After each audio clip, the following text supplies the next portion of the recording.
Are you sick of watching life pass you by while others seem to move ahead with purpose and power?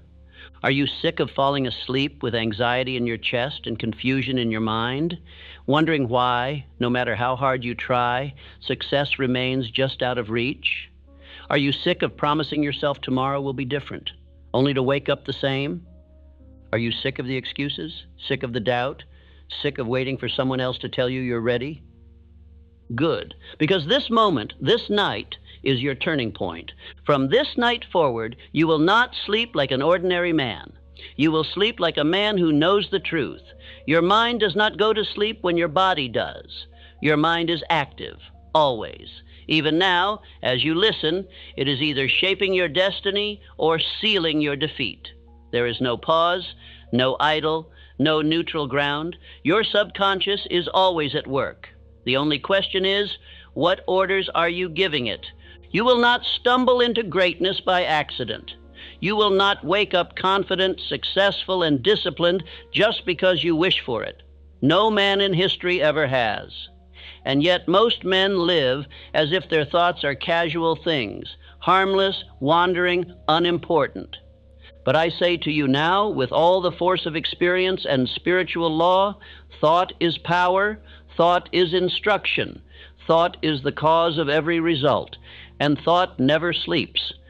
When the body lies still, when the eyes close and the breath slows, your subconscious steps forward. It listens to everything you have planted during the day. And if you have planted nothing but noise, confusion, fear, or doubt, it will grow exactly that. You will become what you permit. You will rise or fall by what you have spoken in silence. So tonight we reverse that pattern. Tonight we plant on purpose. Tonight you will feed your mind like a master, not a drifter. This is not a game. This is not entertainment. This is the process by which men build empires, forge unshakable confidence, and become instruments of definite power in a world full of confusion. You are not here to be entertained. You are here to be transformed, and this transformation will not come by accident or in a single night. It will come by repetition, daily, nightly, unwavering repetition of thought, belief, and command. Just as water smooths stone through endless persistence, so too will your new thoughts carve out the man you have chosen to become. Every night you will listen. Every night you will repeat. Every night you will plant, and in the daylight you will walk taller. You will speak with clarity. You will act with direction, because your mind will no longer be an echo of fear, but a voice of authority. I will guide you through every part of the process. You will learn how to give commands to your subconscious. You will learn how to shape your identity while you sleep. You will learn how to replace fear with faith and confusion with order. You will learn to repeat the truths that build destiny. These next hours are not passive. They are not casual. They are sacred. As you lie back and absorb these teachings, your mind will absorb what your will affirms. Your voice will become your compass, and your belief will become your bridge from this moment to your ideal life. You are not just listening to a voice. You are listening to the future version of yourself who already knows success. You are listening to the identity that is waiting to be built. You are listening to a man who does not hope, he decides. So expect no miracles tonight. Expect instruction. Expect a new mental order. Expect a new voice in your own soul, a voice that says, I am the master of my fate. I demand of myself the highest standard. I feed my mind with power, faith, and certainty. I rise, I act, I persist, I do not turn back. Let this be the beginning of the end of doubt. Let this be the end of fear. Let this be the death of indecision and the birth of your definite purpose. Tonight you become the gardener of your own mind, and I will walk beside you. Let us begin. The subconscious mind never sleeps. It does not close its ears when you do. It does not rest when your eyes shut. Long after your body has sunk into stillness, your mind continues to take instruction. It listens. It absorbs. It executes. Silently, obediently, and without pause. Every man is giving orders, whether he knows it or not. He may not speak aloud, but his dominant thoughts speak for him. They whisper fear. They repeat doubt. They replay failure like a broken phonograph hour after hour until the mind accepts these patterns as reality and begins to build a life around them. You are never inactive. You are never not becoming something. Every thought permitted is a brick. Every emotion repeated is a blueprint. Every image you hold with feeling becomes form. This is not theory. This is law. And the law does not care if you know it exists. It will still build your future in its image. Understand this: the hours of sleep are the richest soil for mental planting. You have no resistance, no logic to block you, no environment to distract you, only suggestion, pure raw suggestion. And that suggestion, if repeated with faith, will shape the iron of your character and the gold of your results. Most men use this time to rehearse disaster. They fall asleep thinking of their failures, their debts, their regrets. They imagine worst-case scenarios. They reanimate arguments. They allow television, gossip, worry, or fatigue to pour weeds into the garden of their mind. And they wonder why they wake up no stronger than they slept. But you will do the opposite. You will take command. You will not allow the night to drift by uncontrolled. You will use these sacred hours to instruct your subconscious with purpose. You will give it clear, repeated, definite orders, spoken with emotion, reinforced with belief, and repeated until they are carved into your very identity. Henry Ford did not dream of failure before bed. He visualized entire assembly systems running efficiently before they were even invented. He imagined cars produced so cheaply that every man could own one. And he became what he believed, not because he hoped, but because he repeated it so often that his mind could not conceive otherwise. Thomas Edison did not fall asleep in fear. He often drifted into unconsciousness on his workbench, focused so intensely on solving problems that the solutions would arrive in the night. He gave orders before he slept, and those orders bore fruit. He believed success would come, and so it did, because he told his subconscious so. You will now begin to use the same law, and you will begin now, this very night, not with hope, not with doubt, but with calm authority and spiritual certainty.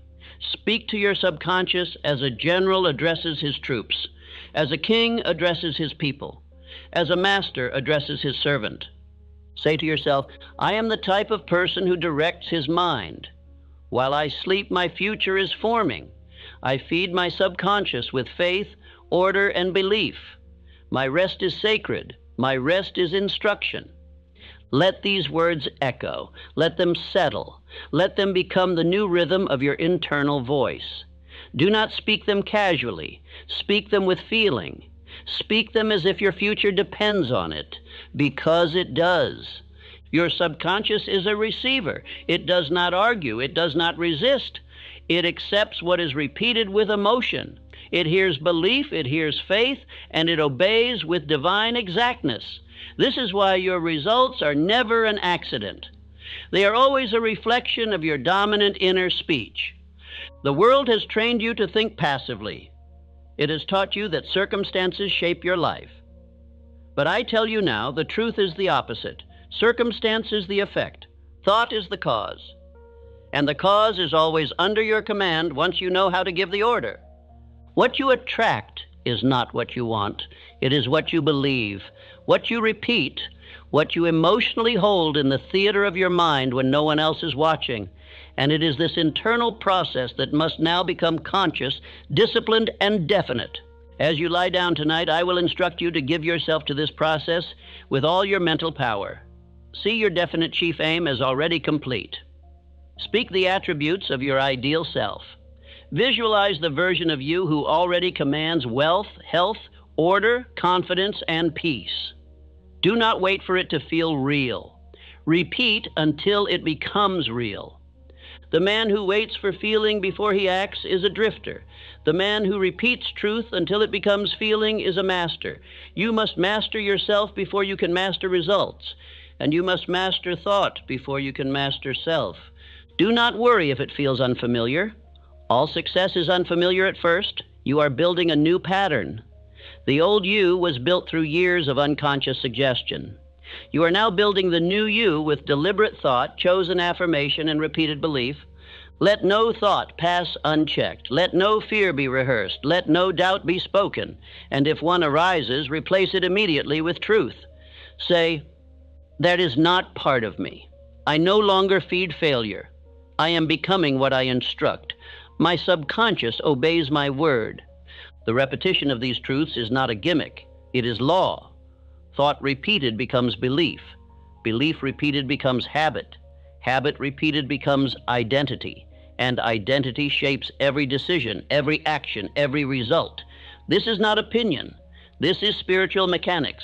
You must not allow the world to choose your identity. You must not allow television, fear, or failure to become your instructors. From this moment forward, you choose, you lead, you build. Every night your subconscious is open. It is listening. What you tell it determines what it creates. Your wealth, your relationships, your opportunities, they are all shaped in this sacred silence. You are the sculptor. You are the architect. And the tool you must now wield is auto-suggestion, spoken with faith, repeated with certainty, emotionalized with desire. As you fall into rest tonight, say aloud, I am the type of person who creates his future. I plant faith, I plant courage, I plant power.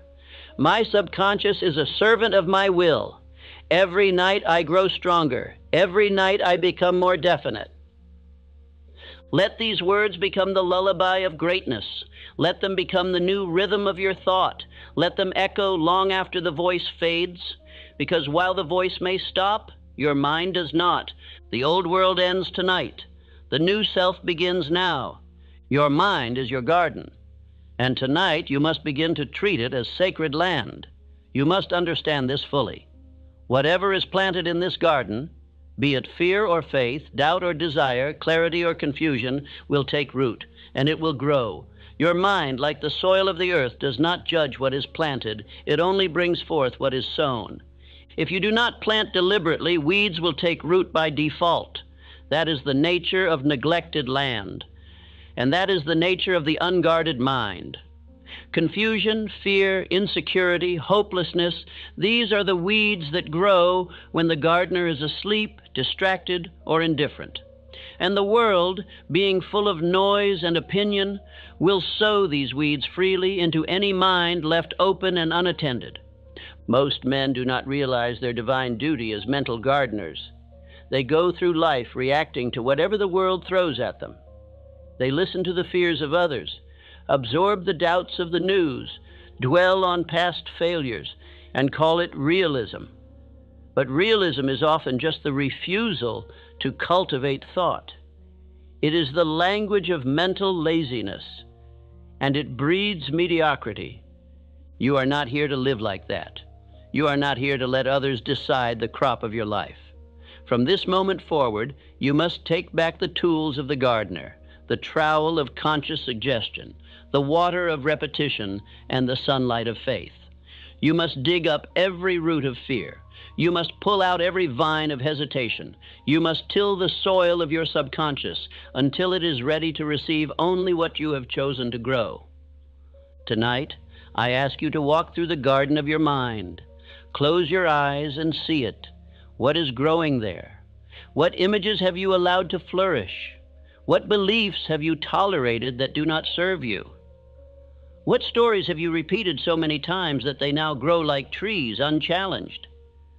Now see yourself walking through that space with authority, with fire in your spirit. Begin to remove what does not belong. Uproot every phrase that starts with I can't. Burn every belief that was planted by those who gave up on their own dreams. Tear out the shame, the hesitation, the excuses, and the false identities. You are not the man others told you to be. You are who you decide to be. Once the ground is cleared, you must begin to plant.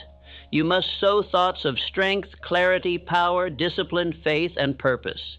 You must plant the belief that you are becoming the man who acts, the man who follows through, the man who does not drift, does not doubt, and does not quit.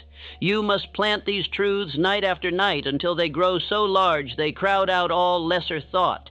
And how do you plant? You plant by repetition. You plant by affirmation. You plant by feeling. Speak these words aloud tonight with calm force and unwavering belief. I choose what thoughts grow in my mind. I am the gardener of destiny. I am the type of person who plants only what strengthens me. Every night, I cultivate the character I wish to become. These are not empty lines, these are seeds. And if you plant them now, if you return to them each night, they will grow. They will shape your language, your posture, your habits, your discipline, your boldness, your endurance, your success. But only if you repeat them, only if you feed them. You must also water them, and the water of the mind is repetition with emotion. Dry affirmations do nothing. But when you speak a truth with belief, with vision, and with feeling, you charge that seed with life. The subconscious responds not just to words, but to emotionalized thought. Thought soaked in belief becomes law. So visualize now. See yourself walking through the rows of your mental garden. See healthy trees of courage rising. See vines of persistence crawling up the trellises of your thought. See flowers of faith blooming where fear once lived. This is your new world. This is your private territory. Guard it, tend to it, visit it nightly. Do not allow weeds to return. If you catch yourself replaying failure, remove it. If you hear the voice of criticism, silence it. If fear tries to return, declare out loud, fear has no root here. This soil is sacred. It grows only power.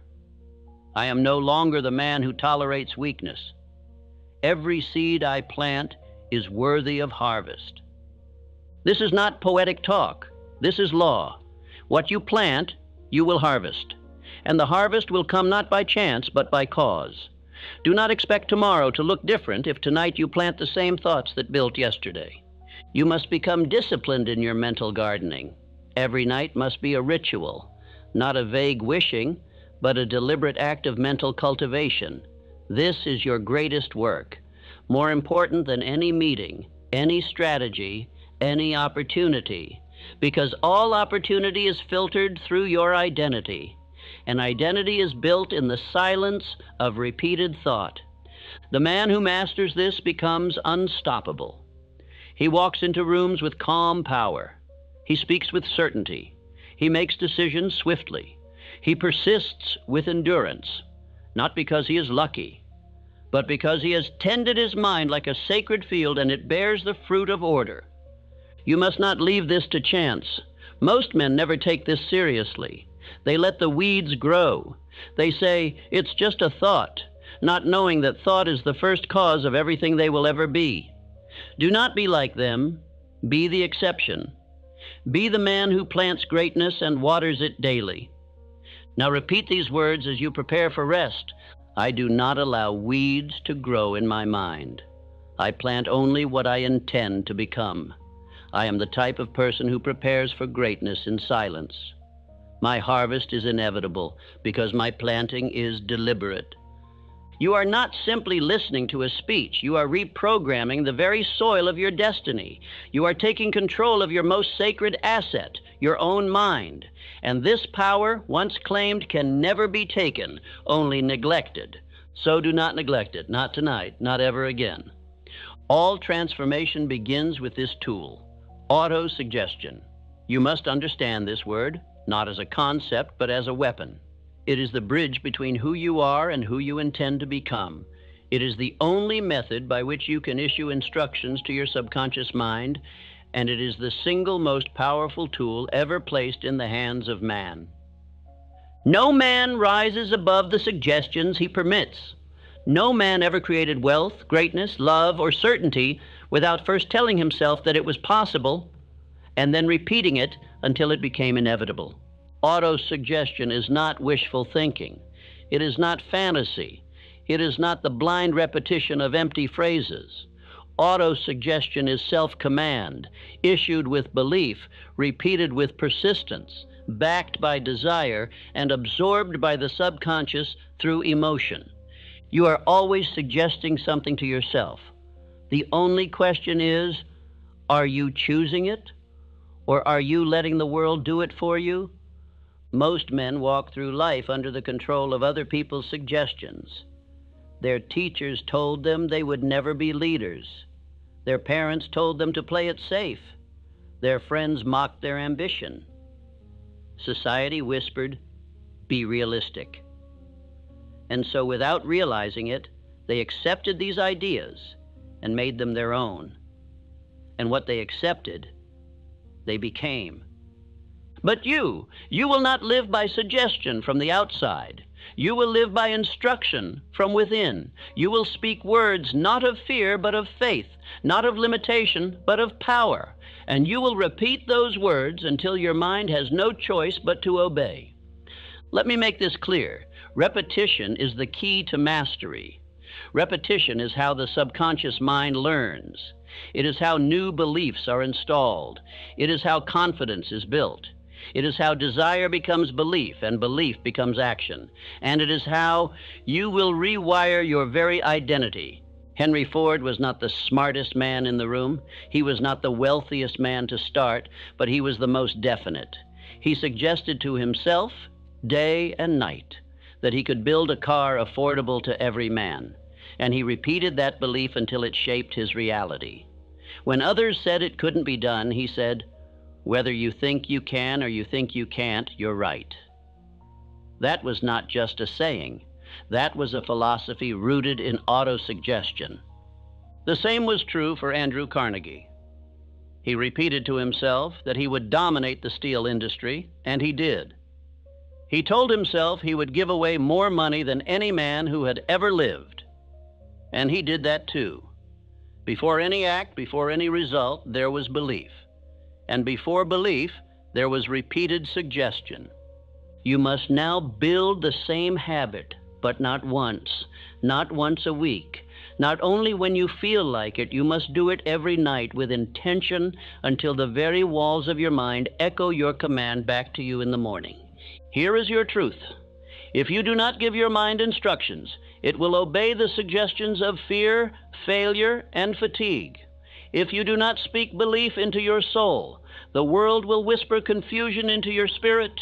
If you do not affirm strength, your mind will default to weakness. You are the commander. You are the voice of authority. You are the master issuing orders to the most powerful assistant in existence, your own subconscious. And this assistant never questions. It accepts whatever is repeated with emotion, and it builds your results accordingly. Let us now make this practical. Each night, as you lie down to rest, you must begin your autosuggestion ritual. Do not wait until you feel like it. That is the mistake of the average man. You speak the truth until you feel it. You repeat the words until they become real. You plant the belief until it grows deep enough to sustain itself. The subconscious mind accepts only that which is repeated persistently and emotionalized with belief. This means you must speak your affirmations with feeling. You must believe that what you say is already becoming true. You must speak not as a beggar hoping for change, but as a king declaring what shall be. Here is your nightly command. I am the type of person who reprograms himself nightly. I use repetition to build identity. I speak truth to my subconscious and it obeys. My words create who I am becoming. I repeat what is powerful. I reject what is weak. These are your tools, and you will use them with discipline. Now let us go deeper. What should you be suggesting? What is worthy of your nightly repetition? Only this, the man you intend to become. Describe him clearly. Speak of his courage. Speak of his certainty. Speak of his wealth, his clarity, his discipline. Do not speak of what you want. Speak of who you are. Because if you suggest to your mind that you want something, it will believe you do not yet have it. Instead, declare, I am, I do, I act, I follow through, I persist, I lead, I build, I create. Speak in the language of identity, not desire, and repeat these declarations until your subconscious begins to form the corresponding habits, the matching attitudes, the aligned decisions, and it will, because that is its nature. Let us pause and make this more specific. Take your definite chief aim and reduce it to a single clear statement. Speak it out loud. Feel it. Visualize it. Repeat it. Say, I demand riches of life with definite purpose. I am building a fortune through clear action and persistent faith. I do not hope. I do not wait. I act with purpose and power. These are not dreams. These are commands. You are programming your system, and the system will respond. Every repetition plants a deeper seed. Every night waters the garden. Every phrase carved into your mind becomes a permanent groove, and that groove becomes character. Some will say, this is too simple. Let them say it. They are the ones who complicate their failure while mocking the simplicity of success. Great men do not require complex formulas. They require clear commands repeated faithfully. That is the work. That is the way. Now let us address doubt. At first your mind may resist. You may say the words and feel no change. That is to be expected. Your old identity has years of repetition behind it. You are not fighting an enemy. You are replacing an outdated pattern, and patterns yield to persistence. The subconscious yields to new orders, not once, but through habitual suggestion. So tonight you begin, and tomorrow night you continue. You will no longer drift. You will no longer permit random thoughts to lead you. You are the master of your mind, and you will act like it. You will speak truth. You will affirm power. You will build a new identity, brick by brick, line by line, word by word. Say aloud now, I do not leave my identity to chance. I build myself through repetition. Auto-suggestion is my tool. I use it with discipline. Every word I speak plants a law within me. You are no longer a slave to old belief. You are no longer a mirror of the world around you. You are the origin of your new self. And this new self is born in the silence of sleep, through the voice of repetition, through the law of suggestion, through the faith of a definite man. Let us seal this with your nightly affirmation sequence. Speak these aloud now and carry them into your subconscious as you fall into rest. I am the architect of my mind. I suggest strength, clarity, and direction. I persist in belief until my identity is forged. I am becoming all I choose to become. I speak power. I speak discipline. I speak destiny. This is the law. This is the method. This is the medium of power. What you see in your mind with emotion, you become in your life with certainty. This is not imagination. This is spiritual architecture. Your subconscious does not distinguish between real and vividly imagined. Whatever you visualize with belief, it accepts as fact and begins at once to translate into results. Visualization is not idle daydreaming. Visualization is instruction. It is rehearsal. It is blueprinting your inner world so the outer world must conform. Most men never understand this law. They hope, they wish, they vaguely want success, but they never sit down and see it. They never give their subconscious the image it needs to follow. And a mind without image becomes a life without direction. Tonight you begin a new ritual, the nightly vision of your future self. This vision is not casual. It is not abstract. It must be clear, emotional, and repeated. You must begin to live mentally inside the image of the man you intend to become until the subconscious, obedient and exact, builds him into reality. You become what you visualize nightly. You become what you repeat emotionally. You become what you instruct your mind to see again and again, until no other image can survive. Let me explain why this works. The subconscious mind operates in pictures. When you speak affirmations, you are using words, but those words carry images, and those images carry emotion, and it is the emotion that penetrates deepest. If you visualize yourself succeeding but feel weak, the subconscious hears weakness. But if you visualize with certainty, if you feel what it is like to already be the man you choose to be, that feeling becomes law. The subconscious moves mountains to make it so. Every night before you sleep, you must build the vision. See yourself already living the life your definite chief aim requires. Where do you live? How do you speak? What kind of posture do you hold? What decisions do you make? How do others respond to your presence? This is not fiction. This is construction. You are forming the mold into which your mind will pour your future. This practice is not new. I used it myself when I sought to form the principles of this very philosophy. I built an invisible council in my imagination. Men I admired: Abraham Lincoln, Napoleon Bonaparte, Ralph Waldo Emerson, Elbert Hubbard, and others. I imagined sitting with them nightly. I heard their voices. I watched them speak.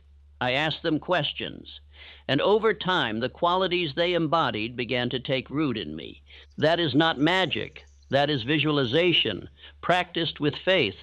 And it works because the subconscious makes no distinction between real mentorship and imagined instruction, so long as the feeling is strong and the repetition is daily. You must now create your own invisible council. Choose 5 men whose attributes you admire. They may be historical, personal, or symbolic. Choose one for courage, one for clarity, one for vision, one for calm, one for wealth. Give them names. See them seated at your table. Imagine their faces. Hear their voices. And every night before rest, enter the chamber of your own mind and sit among them. Let them advise you. Let them affirm you. Let their strength become your standard. This practice will feel unusual at first. That is because you have never been taught to use your imagination as a tool of discipline. Most use it for worry, for fantasy, for regret. But the disciplined man uses imagination to program his future. And you must do the same. Now begin this exercise with me. Close your eyes. See the room. See the table. See your counsel seated with you. See yourself as you wish to be, strong, certain, decisive. Hear yourself speak. Hear the confidence in your tone. Hear your counsel nod in approval. Let the emotion rise. Let the vision become vivid. Let the image become unforgettable. This is the identity you are building. This is the future you are claiming. This is the image you will carry into your sleep and in time into your waking life. Let us now fix this vision with your spoken word. Repeat with feeling. I am the type of person who sees clearly before acting. I visualize success, and so I create it. My imagination is not fantasy, it is instruction. I build the image of my ideal life, and my mind obeys. What I see nightly, I become daily. Do not skip this step. The mind does not follow hope, it follows pattern. And pattern is built by repetition of image and word over and over until there is no room for the old self to remain. You must be consistent. Every night, return to your vision. Make it clearer. Make it stronger. Add detail. Add emotion. Rehearse it like a master. See yourself waking with purpose. See your day unfolding with power. See obstacles dissolve before your decisiveness. See yourself as the man who follows through. You are not rehearsing fiction. You are engraving identity. You are building the internal structure for external success. Do not expect the world to offer you more than your inner world can hold. Expand your vision, and your world will expand to match it. Some will mock this process. Let them. They live by accident. You are now living by design. And design begins in the mind. The greatest achievers in history were masters of internal vision. Carnegie saw the steel empire long before he built it. Edison saw the electric light long before it lit a room. Rockefeller saw financial dominion long before the world recognized his name. Each of them held a mental image that burned into their subconscious until they were compelled to act in harmony with it. You must now do the same. Every night return to your picture, speak its truth, feel its presence, live inside its energy, and in time the subconscious will accept no other alternative. You will begin to act as the man you have imagined. You will speak like him, walk like him, decide like him, and in time you will be him. Now say this with me. I am the man I have seen in my mind. I live from the vision, not from memory. I do not hope, I instruct. I do not wonder, I create.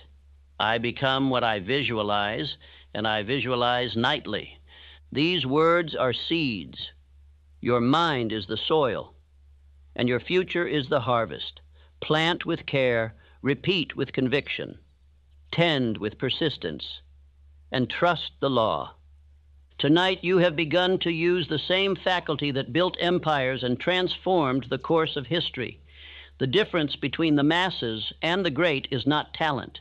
It is the will to hold a vision when others drift.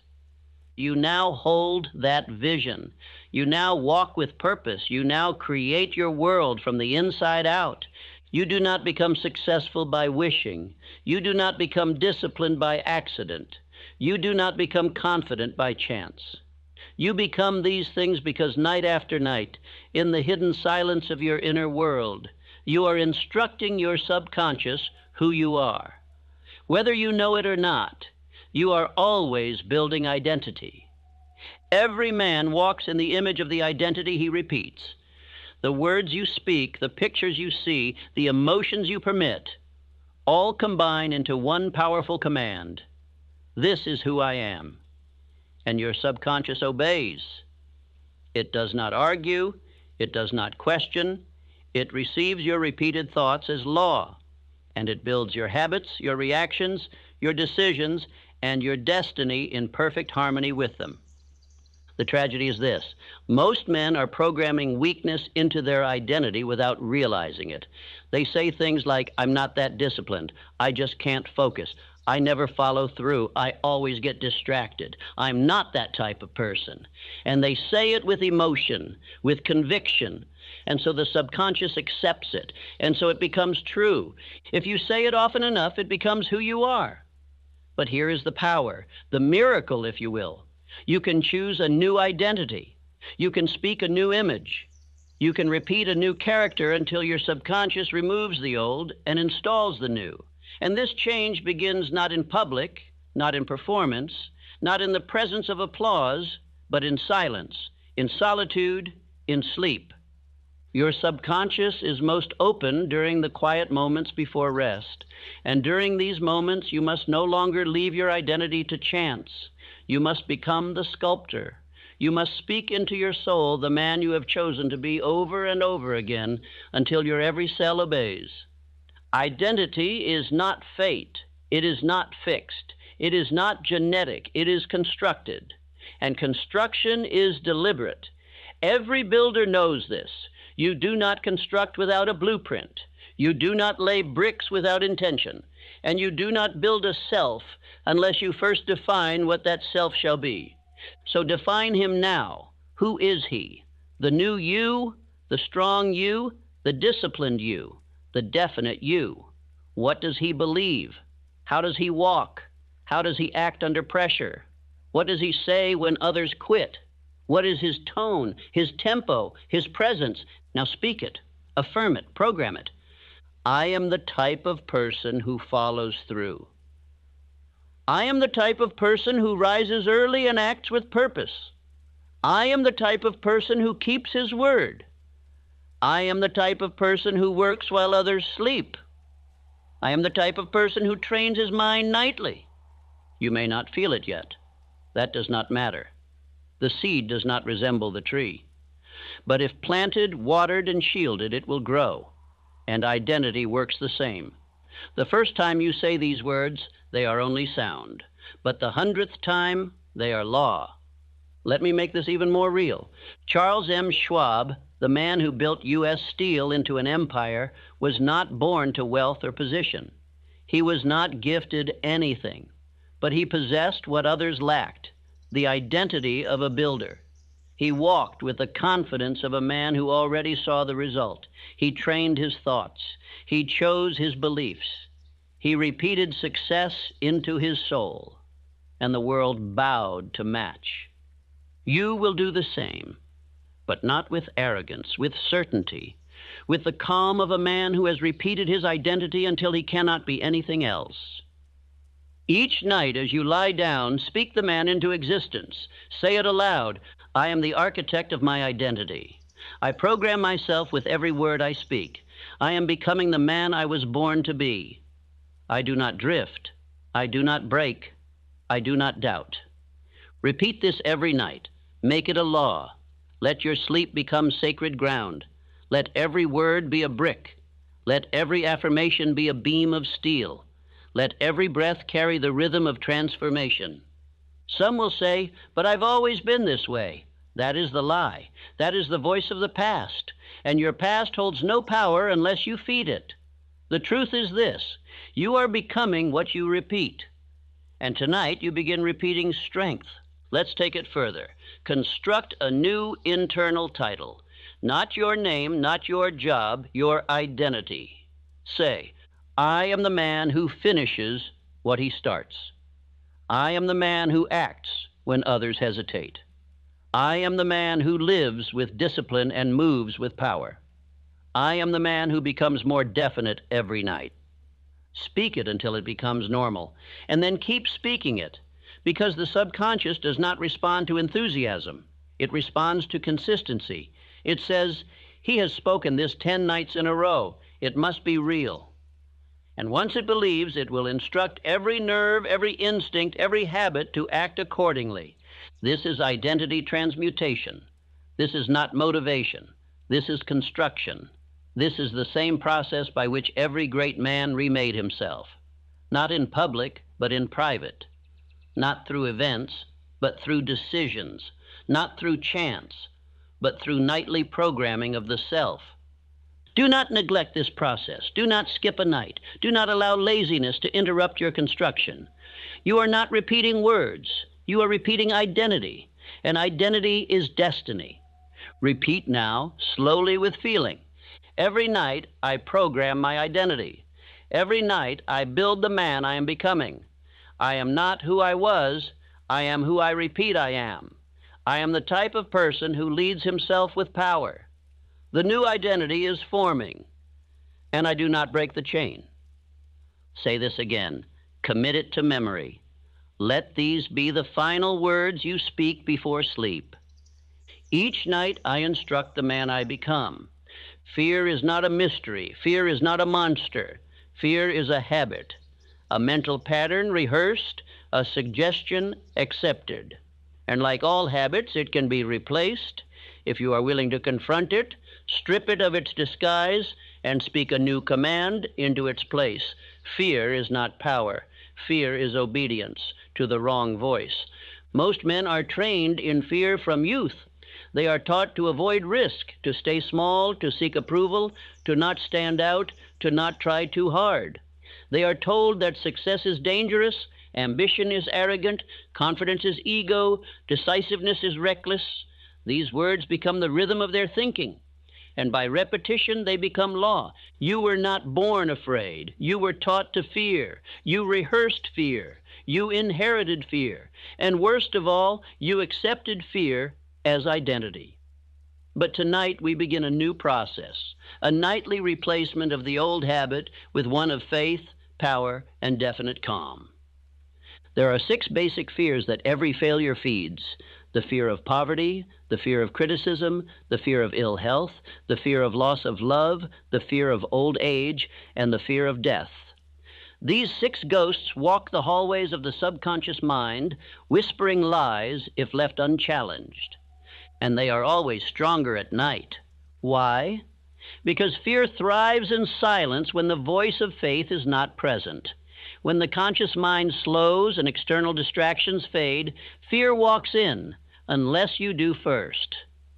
If you do not speak power into your sleep, fear will speak weakness.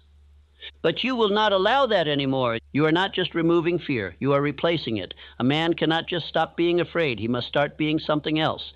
He must install a new pattern, rehearse a new response, build a new identity. And that begins tonight with conscious thought, emotional suggestion, and the construction of spiritual opposites. Fear of poverty, replace it with, I live in abundance. I am the type of person who attracts wealth. I believe in increase, not loss.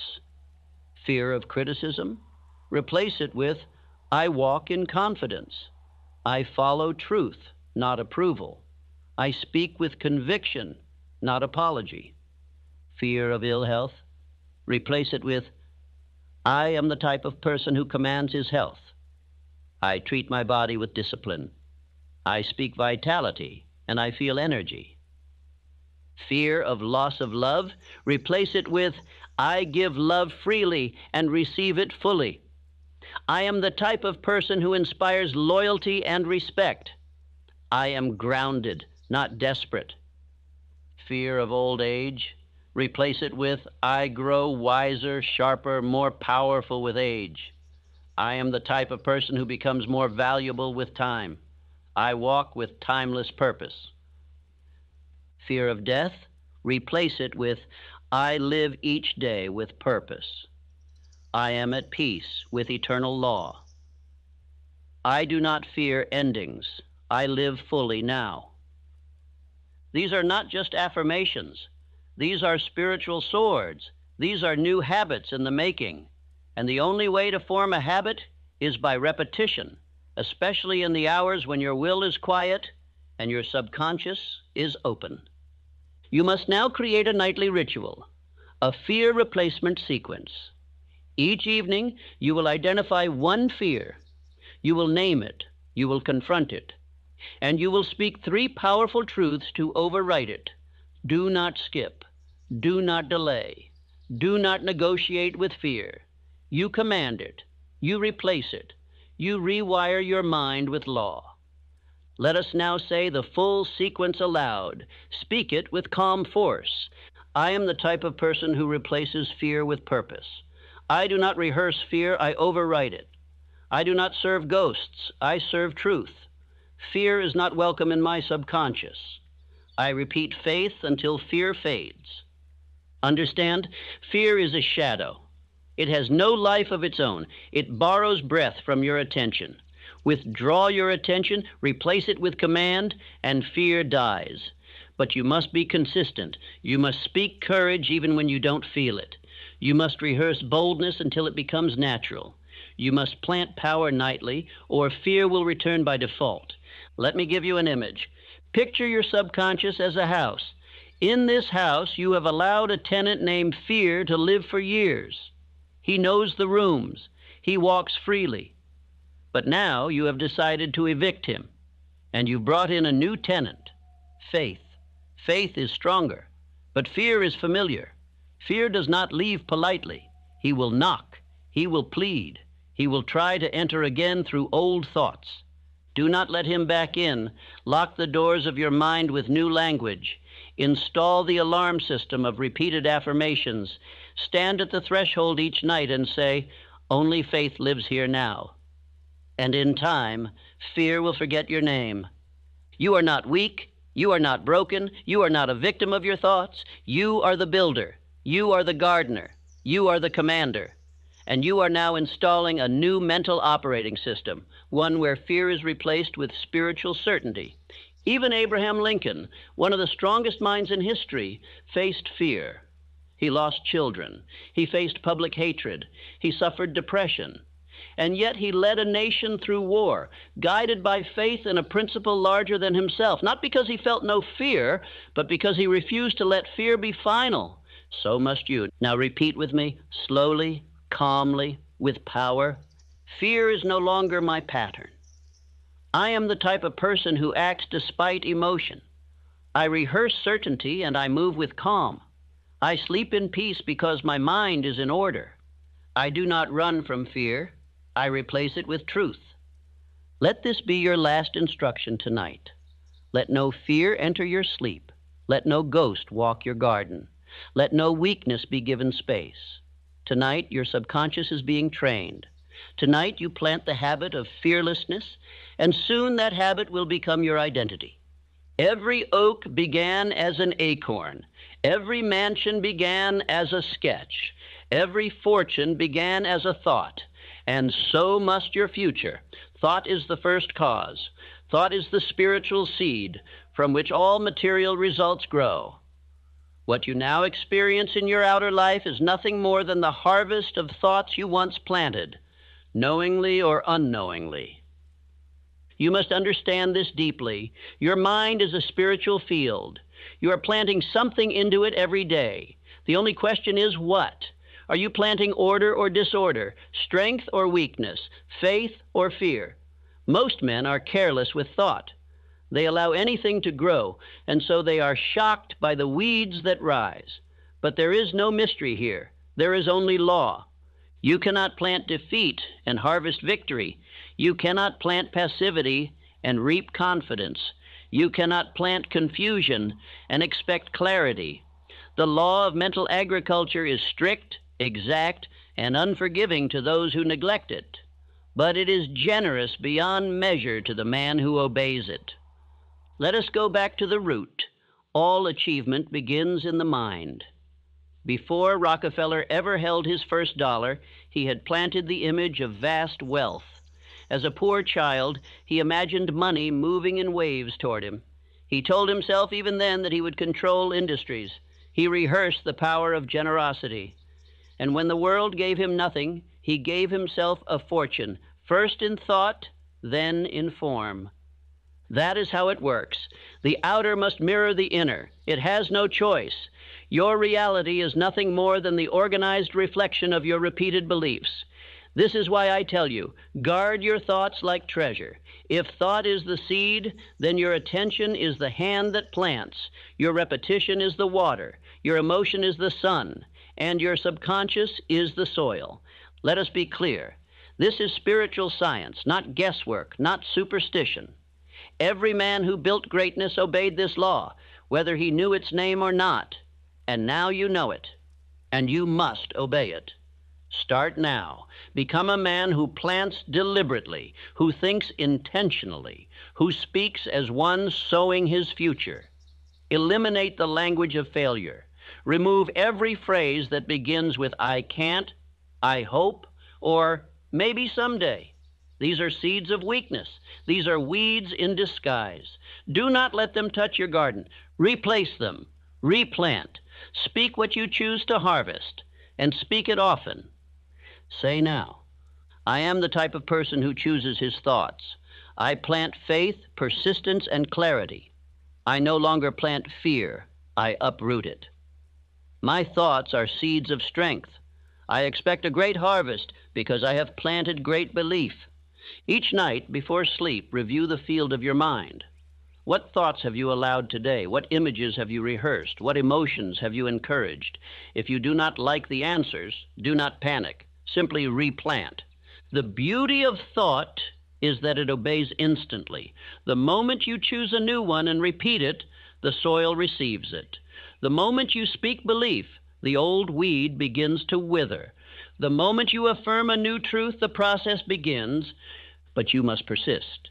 The farmer does not plant once and expect fruit tomorrow. He waters, he returns, he protects. So must you. Speak your affirmations nightly. Visualize the harvest. Repeat the truth. Do not waver. The fruit will come. Let us speak more truths now. Let us plant power. I am the type of person who speaks only what I wish to become. I do not permit random thoughts to rule me. I plant on purpose. I think with precision. My mind is sacred soil, and I treat it with honor. Everything I harvest tomorrow, I am planting tonight. Let me give you an image. Imagine a man who owns a plot of perfect, fertile land. The soil is rich. Anything planted will grow, good or bad. But the man is lazy. He throws scraps, weeds, and poison into the dirt. He allows strangers to toss in garbage. He lets wind and animals carry in decay. And when he sees his land overrun with rot, he weeps and curses the soil. That man is the common thinker, and you must not live as he lives. You must be the master cultivator. You must rise with purpose and plant with intention. You must say, "This land is mine. My mind is mine, and I will grow only what builds my life." That is the voice of mastery, and that is now your voice. Let us fix this deeper with repetition. Say, "I am not careless with thought. I do not allow others to plant in my mind. I plant with faith and water with repetition. My thinking is not passive, it is productive. I think like a builder. I plant like a master." Understand this, even your self-talk is seed. When you speak, your subconscious listens. When you complain, it takes orders. When you affirm, it builds. When you visualize, it shapes. Your results are not random. They are grown, and you are the grower. No more excuses, no more hoping, no more wondering. You are the farmer. You are the cause. You are the planter of destiny. And every night, your field lies open. And now, you will plant like a king. Indecision is the slow death of all dreams. It is the silent killer of destiny.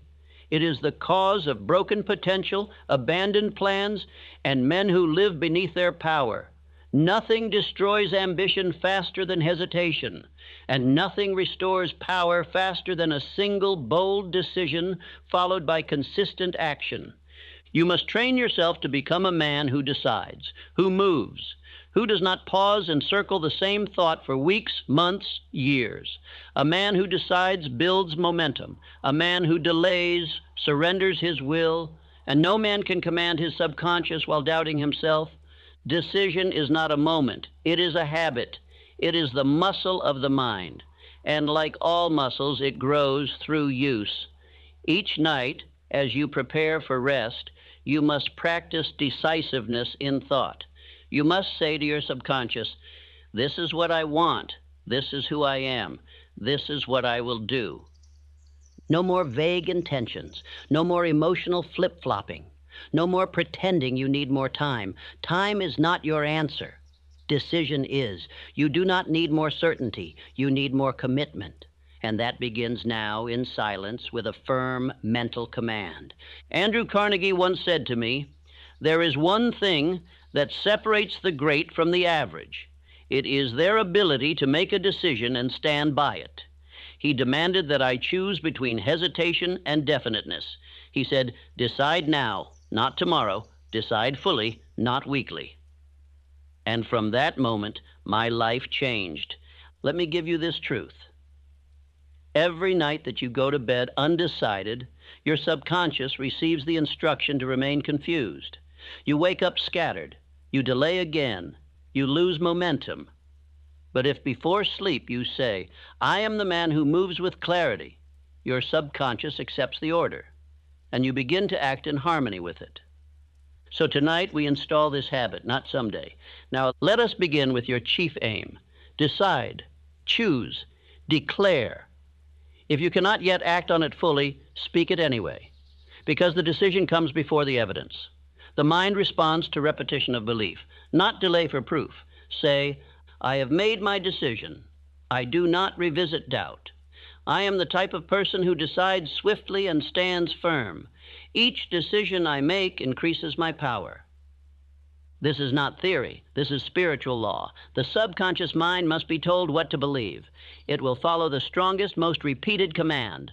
And decision is the language of power. Repetition is the mechanism of belief. Emotion is the fuel. And together they form a permanent habit. You must speak decisiveness into your spirit every night, even in small matters.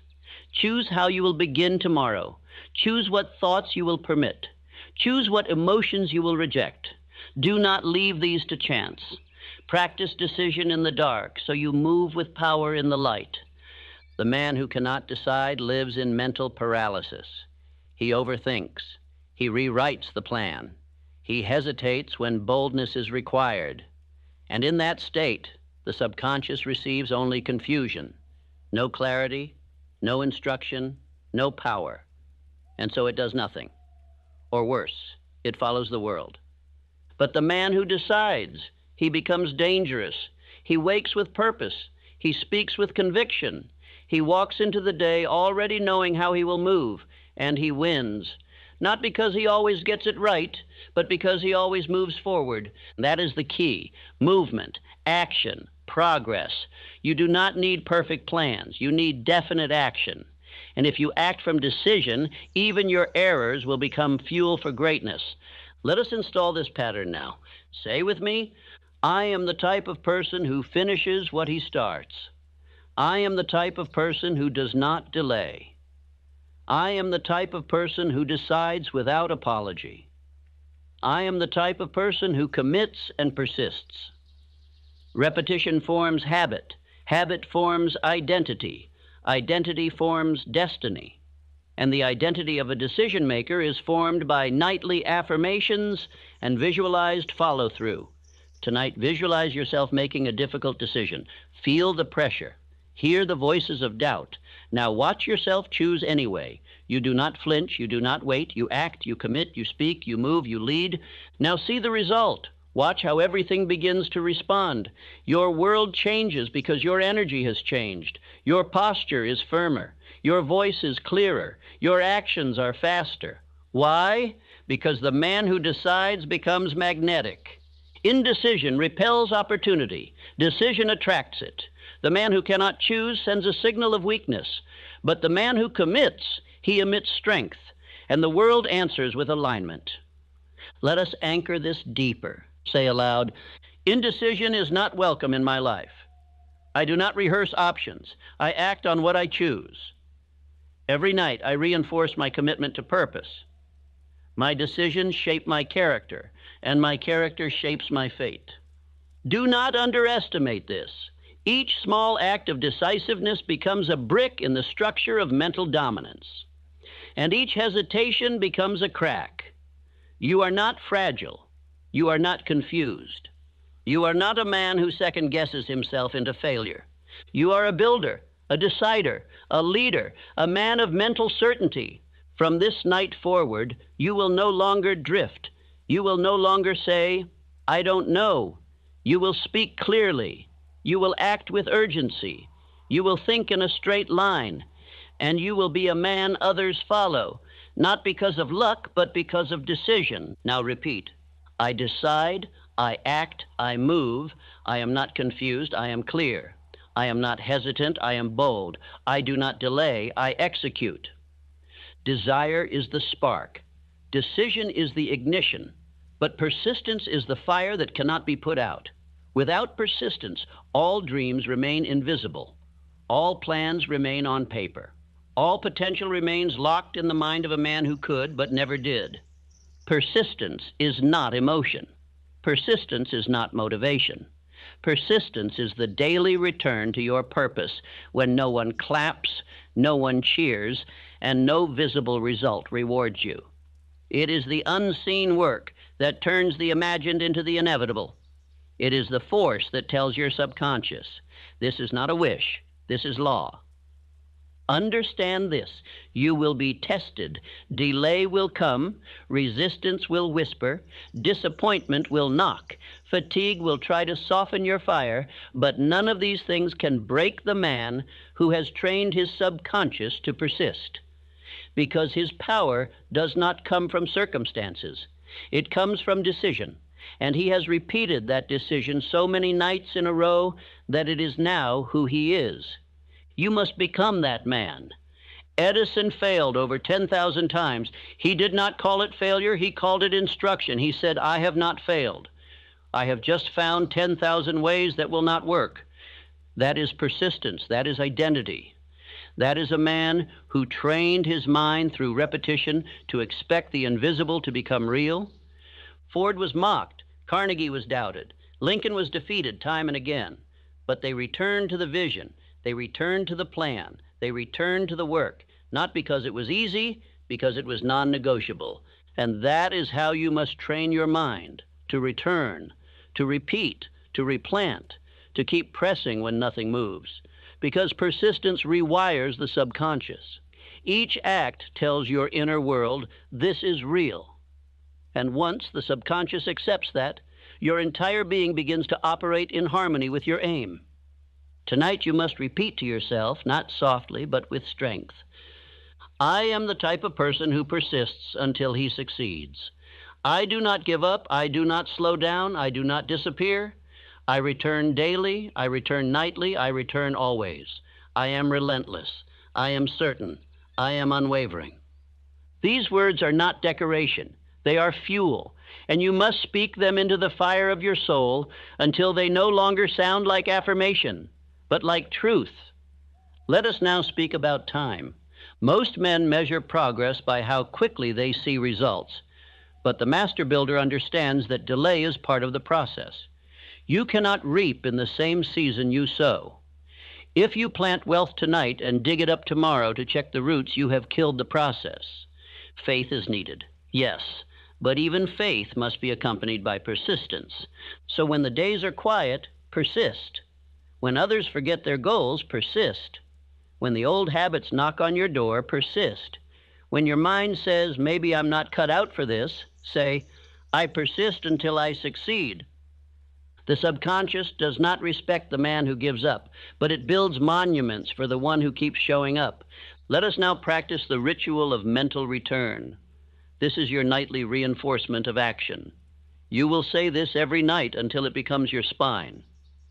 No matter how I feel, I return. No matter what I see, I act. No matter how long it takes, I endure. My mind is trained to persist. Now visualize. See yourself building a wall. You lay one brick each day. You do not look at the entire wall. You focus on the brick. And each night before sleep, you see the wall growing. You feel the progress. You trust the system. That is persistence. That is momentum. That is how the invisible becomes visible. Do not fall for the trap of impatience. That is a temptation of the weak. The world will try to convince you that if it does not happen fast, it is not working. But the truth is this: if you are acting, repeating, and believing, it is always working. You must anchor your soul in the truth that progress is inevitable when effort is consistent. So say with me now, I do not measure by speed. I measure by direction. I plant daily, trust deeply, and harvest in time. I act in faith, persist through silence, and expect results. I am not shaken. I am not moved. I am not deterred. Every great man was once laughed at, doubted, criticized, ignored, but he continued. He spoke belief. He acted again. He returned to his purpose with blood in his eyes and faith in his heart, and the world yielded, not to his talent, but to his persistence. You are now becoming that man. Let this be your identity. I am the type of person who never quits. I return when others rest. I continue when others stop. I persist when others complain. I finish what I start. This is how mountains are moved, not in one day, but in thousands of small movements, each one powered by persistence. This is how wealth is built. This is how strength is built. This is how character is built, not through moments, but through identity reinforced over time. So tonight, as your body rests, your subconscious will be instructed with these final affirmations. Speak them calmly. Speak them repeatedly. Speak them with fire. While I sleep, my identity strengthens. While I rest, my character is fortified. Every night, I return to my purpose. Every night, I become more persistent. Every night, I build the invisible. This is your power. This is your advantage. This is your spiritual edge. The common man forgets. The drifting man quits. But you persist. All achievement begins first in the mind. All riches are born in thought, given form by clarity, and sustained through organized planning. Without a plan, desire is nothing but noise. Without structure, faith is scattered. Without direction, even the most powerful ambition collapses into frustration and fatigue. And so I say this to you plainly. You must begin each night with order in your mind, not chaos, not confusion, not emotional drift, but the firm clarity of a man who has charted his course and intends to arrive. This principle is often misunderstood. Men think planning is something you do once, a document, a goal sheet, a strategy you write and file away. But I tell you, planning is a nightly ritual. It is mental preparation. It is spiritual alignment. It is the architect sitting with the blueprint every evening and saying, let me see clearly, let me move deliberately, let me build precisely. Most men live reactively. They wait to see what the day brings. They stumble into tasks. They respond to others. And they wonder why their dreams grow no closer. But the man of success plants his actions the night before. He visualizes his day. He sees it unfold. He orders it. And in the morning, he executes what was already rehearsed. You must now become that man. You must end each day not with random thought, but with mental architecture. You must ask, what is my priority? What is the next action toward my definite chief aim? What must be done? What must be removed? What must be scheduled? Then you see it, you feel it, you plan it, and you command your subconscious to act upon it. Because the subconscious builds in silence. It does not wait for daylight. It works while you rest. And it works best when you give it clear, definite, emotionalized instruction. Say this now. I do not wait for order. I create it. I am the type of person who ends each day with a plan. My subconscious executes what I feed it. My results follow my structure. I do not wander. I construct. Let me share with you a story. William Wrigley, Jr., the chewing gum magnate, did not begin with brilliance. He began with focus. While others scattered their efforts across many ventures, he chose one idea: make gum. Sell it better than anyone. And he created a simple, organized plan to market it persistently, everywhere, always. The world mocked it. They said, it's just gum. But he said, it's my purpose. And he planned with such consistency, night after night, campaign after campaign, that the world had no choice but to respond. That is what organized planning does. It forces the invisible to take shape. It turns vague ambition into specific direction. It tells the subconscious, here is the path.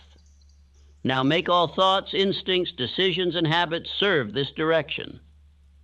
And it will. You must now create this process for yourself. Each night before sleep, review your goal. Speak your chief aim. Then decide your next 3 steps. Not vague intentions, clear actions. Write them if needed. Visualize them being done. See the day ahead moving in perfect alignment with your aim. Then affirm, I act with precision. My thoughts move in straight lines. Each step I plan, I complete. Each plan I repeat becomes identity. This is not just about scheduling. This is about identity construction. The man who plans nightly begins to see himself differently. He no longer drifts. He no longer delays. He moves with calm certainty because his days are already decided before they begin. Your subconscious loves direction. It thrives under instruction, but it shuts down under chaos. If you do not plan, your mind will fill the space with emotion. It will default to fear, laziness, confusion, or distraction. But when you give it structure, you give it power. Now let us take this further. I ask you to begin each day in your mind the night before. Do not wait until morning. The morning should be execution. The night should be instruction. Each evening say, tomorrow I will rise at this time. I will act on these priorities. I will not respond, I will lead. I will not forget, I have already decided. Then see it. See yourself rising strong. See yourself completing your tasks. See your actions aligned with your vision. Rehearse the victory until it feels familiar. Then sleep. Your subconscious will take over. It will spend the night preparing your mind, strengthening your will, sharpening your intent. This is how leaders think. This is how winners act. Not with emotion, but with design. Not with stress, but with order. And that order is built night after night until it becomes the atmosphere of your identity. Let us now speak this truth together. I organize before I act. I visualize before I perform. I plan with certainty. I execute with calm. I do not wait for motivation. I build structure. You must now treat planning as sacred. 5 minutes of nightly thought can remove 5 hours of daytime confusion. When the mind knows what it must do, it ceases to wander. It moves with grace, with power, with focus. Repeat, I do not guess, I decide. I do not react, I lead. I do not wonder, I organize. I do not fear, I prepare. This is your new habit. Every night, without fail, review your aim. Break it down into steps. Feed those steps to your subconscious. And trust the system, trust the process, trust the law. Because the law says whatever is repeated with clarity and emotion must be built into action. This is the foundation of your future. Knowledge is not power. Let no man deceive you. Knowledge is only potential power. It becomes real power only when it is organized, specialized, and acted upon with persistence. And the most powerful knowledge is not gathered in noise. It is absorbed in silence. You live in a world overflowing with information, but very few ever transform because they are not absorbing with purpose. They are collecting facts. But facts without direction are like bricks without mortar. You must turn knowledge into instruction. You must decide what you are building, and then absorb only that which supports your structure. That is why I tell you this. Every night before sleep, feed your subconscious with specialized knowledge. Not noise, not distraction, not commentary. Read something with power. A paragraph from a proven book, a sentence from a wise man, a principle from this very philosophy. Then let your subconscious do the rest. The conscious mind digests facts, but the subconscious absorbs impressions. It stores emotion. It builds patterns, and it does not sleep. As your body rests, your inner world continues. And if you feed it silence, focus, and truth, it will turn simple knowledge into applied power. This is not theory. This is how every great thinker trained his mind. Thomas Edison did not cram books. He studied purposefully, and then he let his subconscious connect the unseen parts. That is why he slept on his workbench. He understood that the real work began after the reading, when the subconscious began its construction. You must now apply this principle. 10 minutes before sleep, read something powerful, not a full book, a focused idea, a tool, a truth. Then close the book and meditate on the idea. Reflect on how you can use it. Speak it aloud. Let it echo. Then fall into sleep.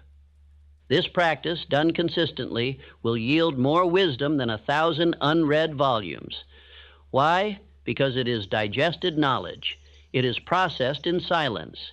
It becomes part of your mental machinery. Let us now declare this truth. I am the type of person who absorbs knowledge silently. I read with purpose. I reflect with discipline. What I read before sleep becomes part of who I am. I do not collect. I internalize. Let me now tell you of a man whose writings did just that. Elbert Hubbard, a thinker, a printer, a philosopher. His essays were short, but they were potent. When I read his words before bed, I did not just read them. I listened to them. I sat with them. I repeated them in my mind, and they changed me, not because of their size, but because of their concentration. That is the key. Concentrated, repeated, and reflected instruction. You must now choose what wisdom is worthy of shaping you. Do not flood your mind with endless noise. Choose one page, one idea. Read it. Then sit with it. Then sleep. And the subconscious will transform it from theory into power. Say aloud, I am not entertained. I am instructed. I am not distracted. I am built. I read with discipline. I absorb with silence. My subconscious learns while I rest. Each night before you lay down, ask, what truth shall I build into my foundation tonight? And once you've chosen it, make it personal. Turn it into an affirmation, a command, a mantra. Say it again and again, with emotion, with belief, with intent, then fall into sleep. Let the silence carry it deep. Let the stillness embed it. Let the subconscious receive its orders. And do this again and again and again, until knowledge is no longer external, it is internal. It is part of your operating system, it is automatic, it is identity. This is how wisdom becomes character. Let me give you a ritual. Read one page of truth, reflect silently for 3 minutes, speak one line aloud 5 times, sleep with faith that it is taking root. This simple process, repeated for 30 nights, will outproduce years of scattered learning, because depth beats width, precision beats quantity, and repetition builds structure. Say this now. I do not read for memory, I read for transformation. I do not consume, I apply. I do not race, I absorb. I am the type of person who builds himself nightly. Knowledge must be chosen, focused, lived, and absorbed not in public noise, but in private silence. You are now a man of silent instruction, and the world will never see it coming until the results become undeniable. What you focus on expands. What you give your attention to becomes your experience. Your thoughts are not passive, they are magnetic. And the man who learns to control his attention becomes a force the world cannot ignore. Controlled attention is spiritual magnetism. It draws ideas, people, and opportunities into alignment with the image you hold in your mind. The majority of men suffer from mental drift. Their minds wander like leaves in the wind, caught by every noise, every fear, every flashing desire. They change their aim weakly. They start and stop. They hope without holding focus. And they are shocked when nothing ever materializes. But this law is absolute. A drifting mind cannot attract a definite result. Your subconscious does not respond to chaos. It responds to concentration, to repetition, to clarity sustained over time. You must now train your inner world to hold one thought, one image, one aim, until it becomes magnetic. The man who focuses his mind becomes dangerous. Why? Because all the powers of the subconscious begin to arrange themselves around that thought. The imagination begins to supply ideas. The emotions begin to charge that idea with intensity. The actions begin to support it without hesitation. All parts of the self begin to obey one clear mental image. That is the secret to greatness. Andrew Carnegie had one thought: to dominate the steel industry. Every hour of his day, every decision, every conversation was filtered through that aim. His attention was not scattered. It was organized. It was deliberate. And it made him a magnet for men, money, and opportunity. You must now do the same. Each night before sleep, you will take one thought, one image, one goal. And you will hold it in your mind for 10 full minutes. This is not imagination. This is training. You are telling your subconscious, this is what we build now. No distraction, no delay. Let us now begin that process. Close your eyes. Breathe deeply. Think only one thought. Choose your definite chief aim. See it clearly. Speak it mentally with each breath. Let your attention hold still. No wandering, no adding, no changing, just one thought. Feel the power of sustained attention. This is your new mental posture, and now speak. I am the type of person who holds a single thought. I am the type of person who sustains attention without breaking. I do not drift, I concentrate. I do not scatter, I attract. My mind is magnetic because it is focused. You must do this every night, because attention, like muscle, grows through resistance. The first night your mind will wander. You will want to shift, to think of other things. Do not. Return. Refocus. Begin again. And each night you will get stronger. Each night the image will get clearer. Each night the magnetic force will intensify. Let me give you a truth. All success is built on prolonged, focused thought. It is not built on variety. It is not built on trying everything. It is built on holding one image until it becomes more real than the world around you. That is the inner work. That is the discipline. And that is the path few will walk. Now let us engrave this habit with repetition. Say, My attention builds my future. I think with precision. I live with purpose. I hold my goal in mind until it becomes fact. I am not distracted. I am devoted. You must now become a man of stillness and power, not frantic, not reactive, not mentally chaotic, but ordered, focused, calm, intentional. Because the man who holds his attention steady becomes a lighthouse in a storm, while others are tossed by waves.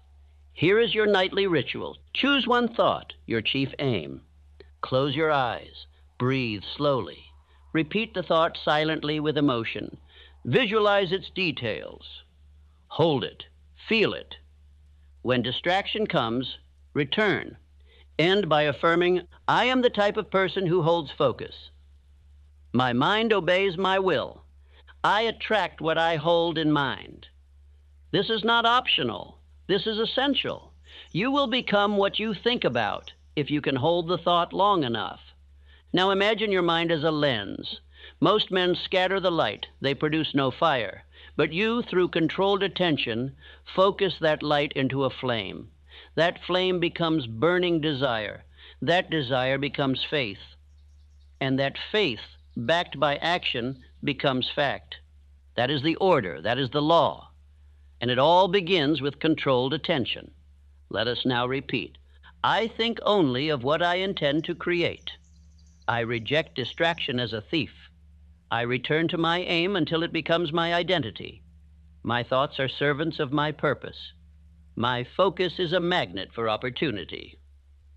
Tonight you train your attention, and tomorrow your attention begins to train the world around you. You are never truly alone.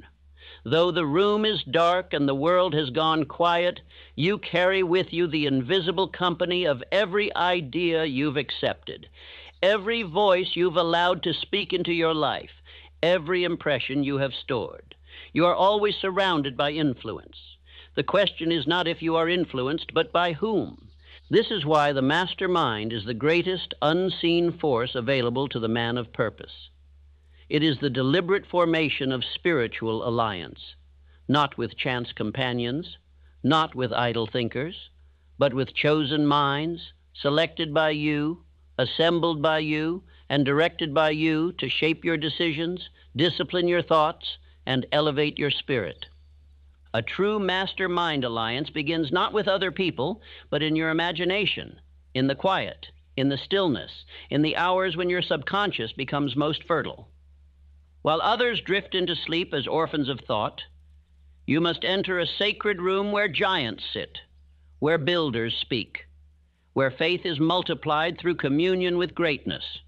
This is not fantasy. This is instruction. This is how I trained myself. Each night I sat in my mental chamber. I invited men I admired, not in the flesh, but in principle. Abraham Lincoln for moral fortitude, Napoleon Bonaparte for strategic decisiveness, Emerson for spiritual clarity, Carnegie for wealth and order, Hubbard for precision of thought. I gave them chairs. I gave them voices. I gave them life in my imagination, and they spoke back. Not because they were ghosts, but because I had so studied their qualities, so admired their values, so repeated their wisdom, that my subconscious built composite impressions of their character. And once those impressions were formed, I could summon them at will. I could consult them. I could hear their tone. I could feel their counsel. And over time, something miraculous happened. Their strength became mine. Their decisiveness became mine. Their thinking became my habit. Their posture became my standard. Until one day, I no longer imagined being strong. I was strong. I no longer borrowed courage. I possessed it. The alliance had done its work. I was no longer a student of greatness. I was a vessel of it. Now you must do the same. Tonight, you begin building your council. Choose 5 men, not randomly, but with intention. Ask yourself, what do I lack? What virtues must I reinforce? What strengths do I admire? Then choose accordingly. If you lack courage, find a lion. If you lack faith, find a prophet. If you lack discipline, find a builder.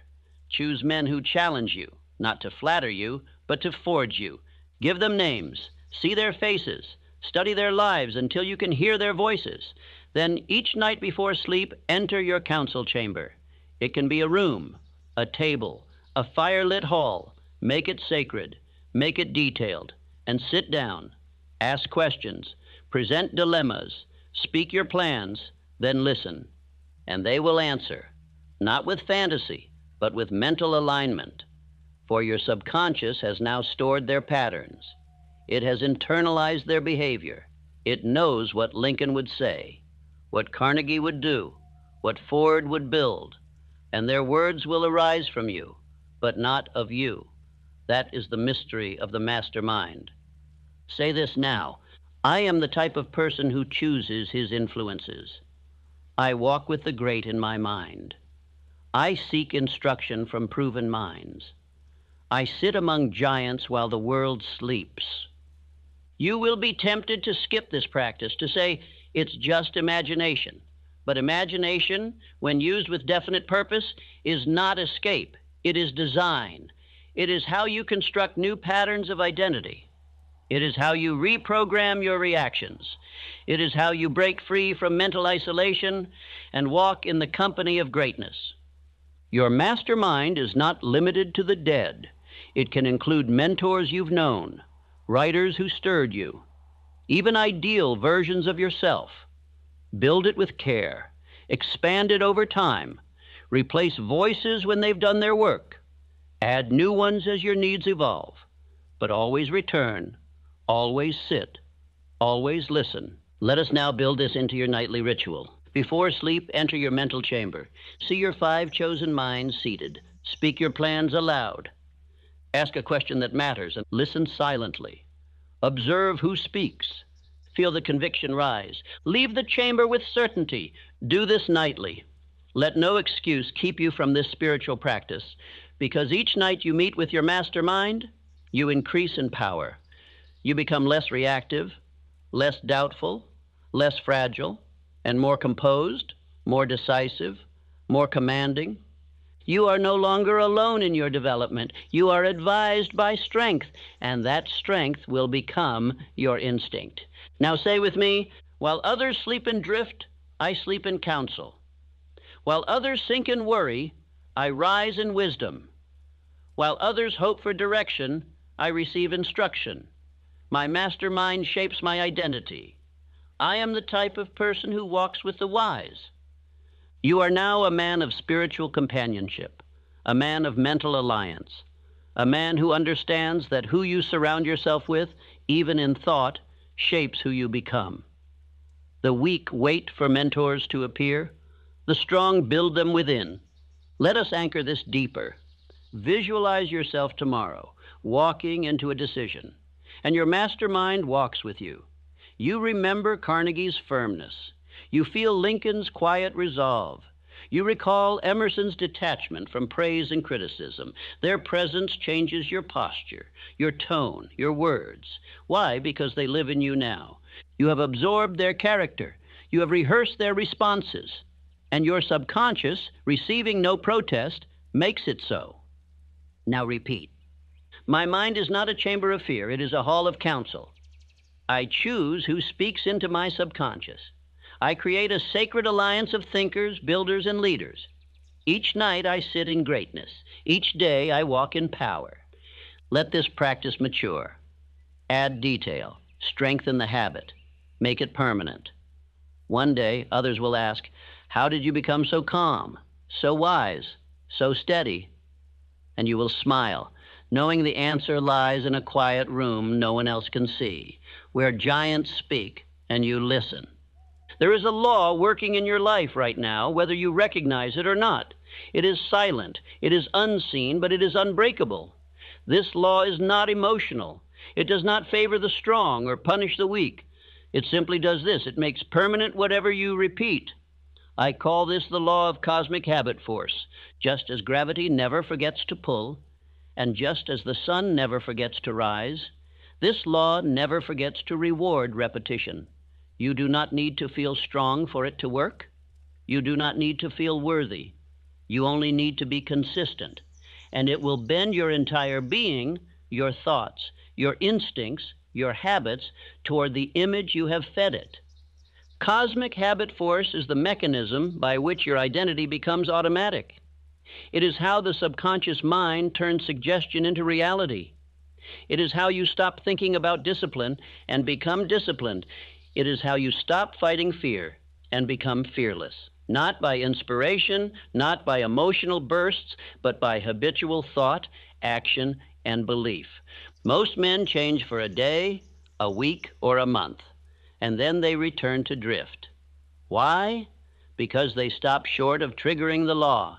They stop repeating before it becomes identity. They do not persist long enough for habit to harden into character. And so they live in cycles, high for a while, low for longer, always inconsistent.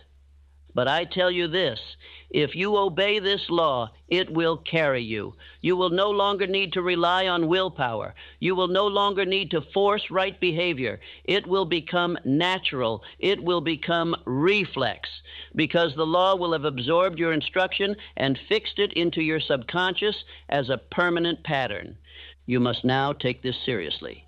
From tonight forward, everything you do must serve one purpose: to feed cosmic habit force with definite, positive, repeated suggestion. Every affirmation, every thought, every visualization, every action, done daily, done nightly, done whether you feel like it or not. Because every time you do, you cast a vote for who you are becoming. 1 repetition is a seed, 10 is a root, 30 is a structure, and 90 is a law written into your nervous system. Now say this aloud. I am the type of person who honors the law of repetition. I repeat greatness until it becomes me. I do not miss days. I do not skip nights. I obey the law. Cosmic habit force is forming my character. Let us make this practical. Choose one thought tonight. I am the man who follows through. Say it out loud 10 times.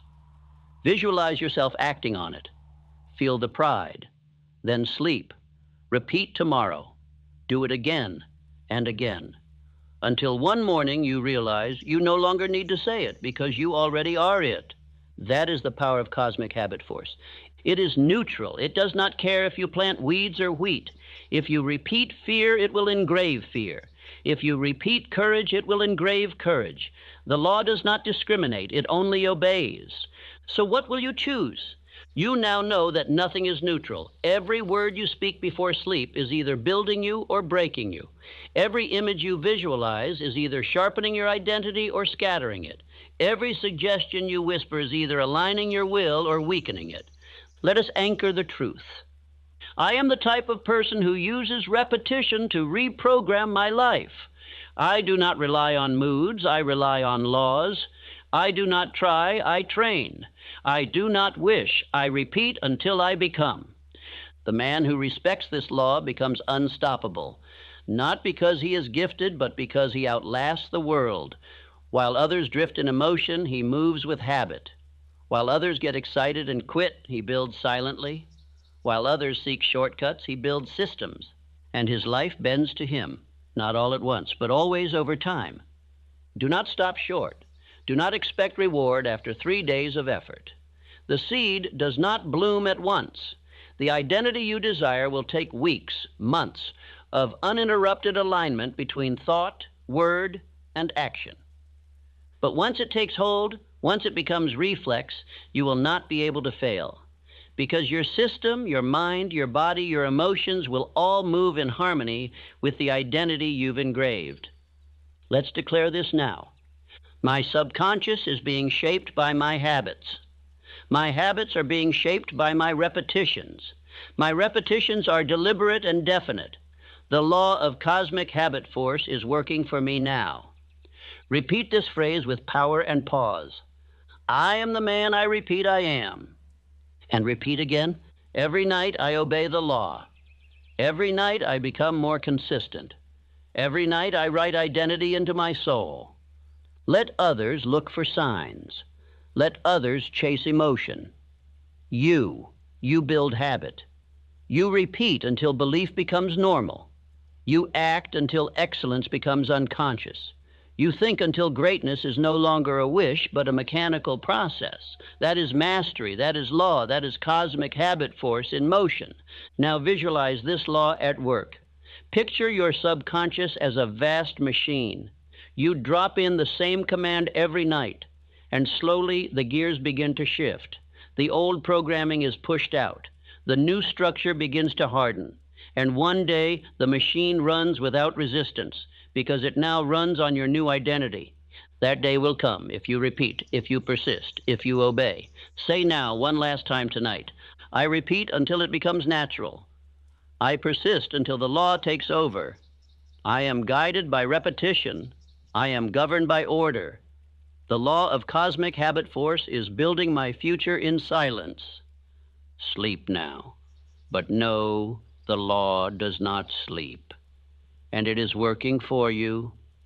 Nothing happens until a man wants something with fire in his belly. Nothing builds, moves, or rises until desire becomes dominant over fear. And no force is more misunderstood by the drifting masses than burning desire. They confuse it with wishes. They mistake it for hope. They treat it like a spark.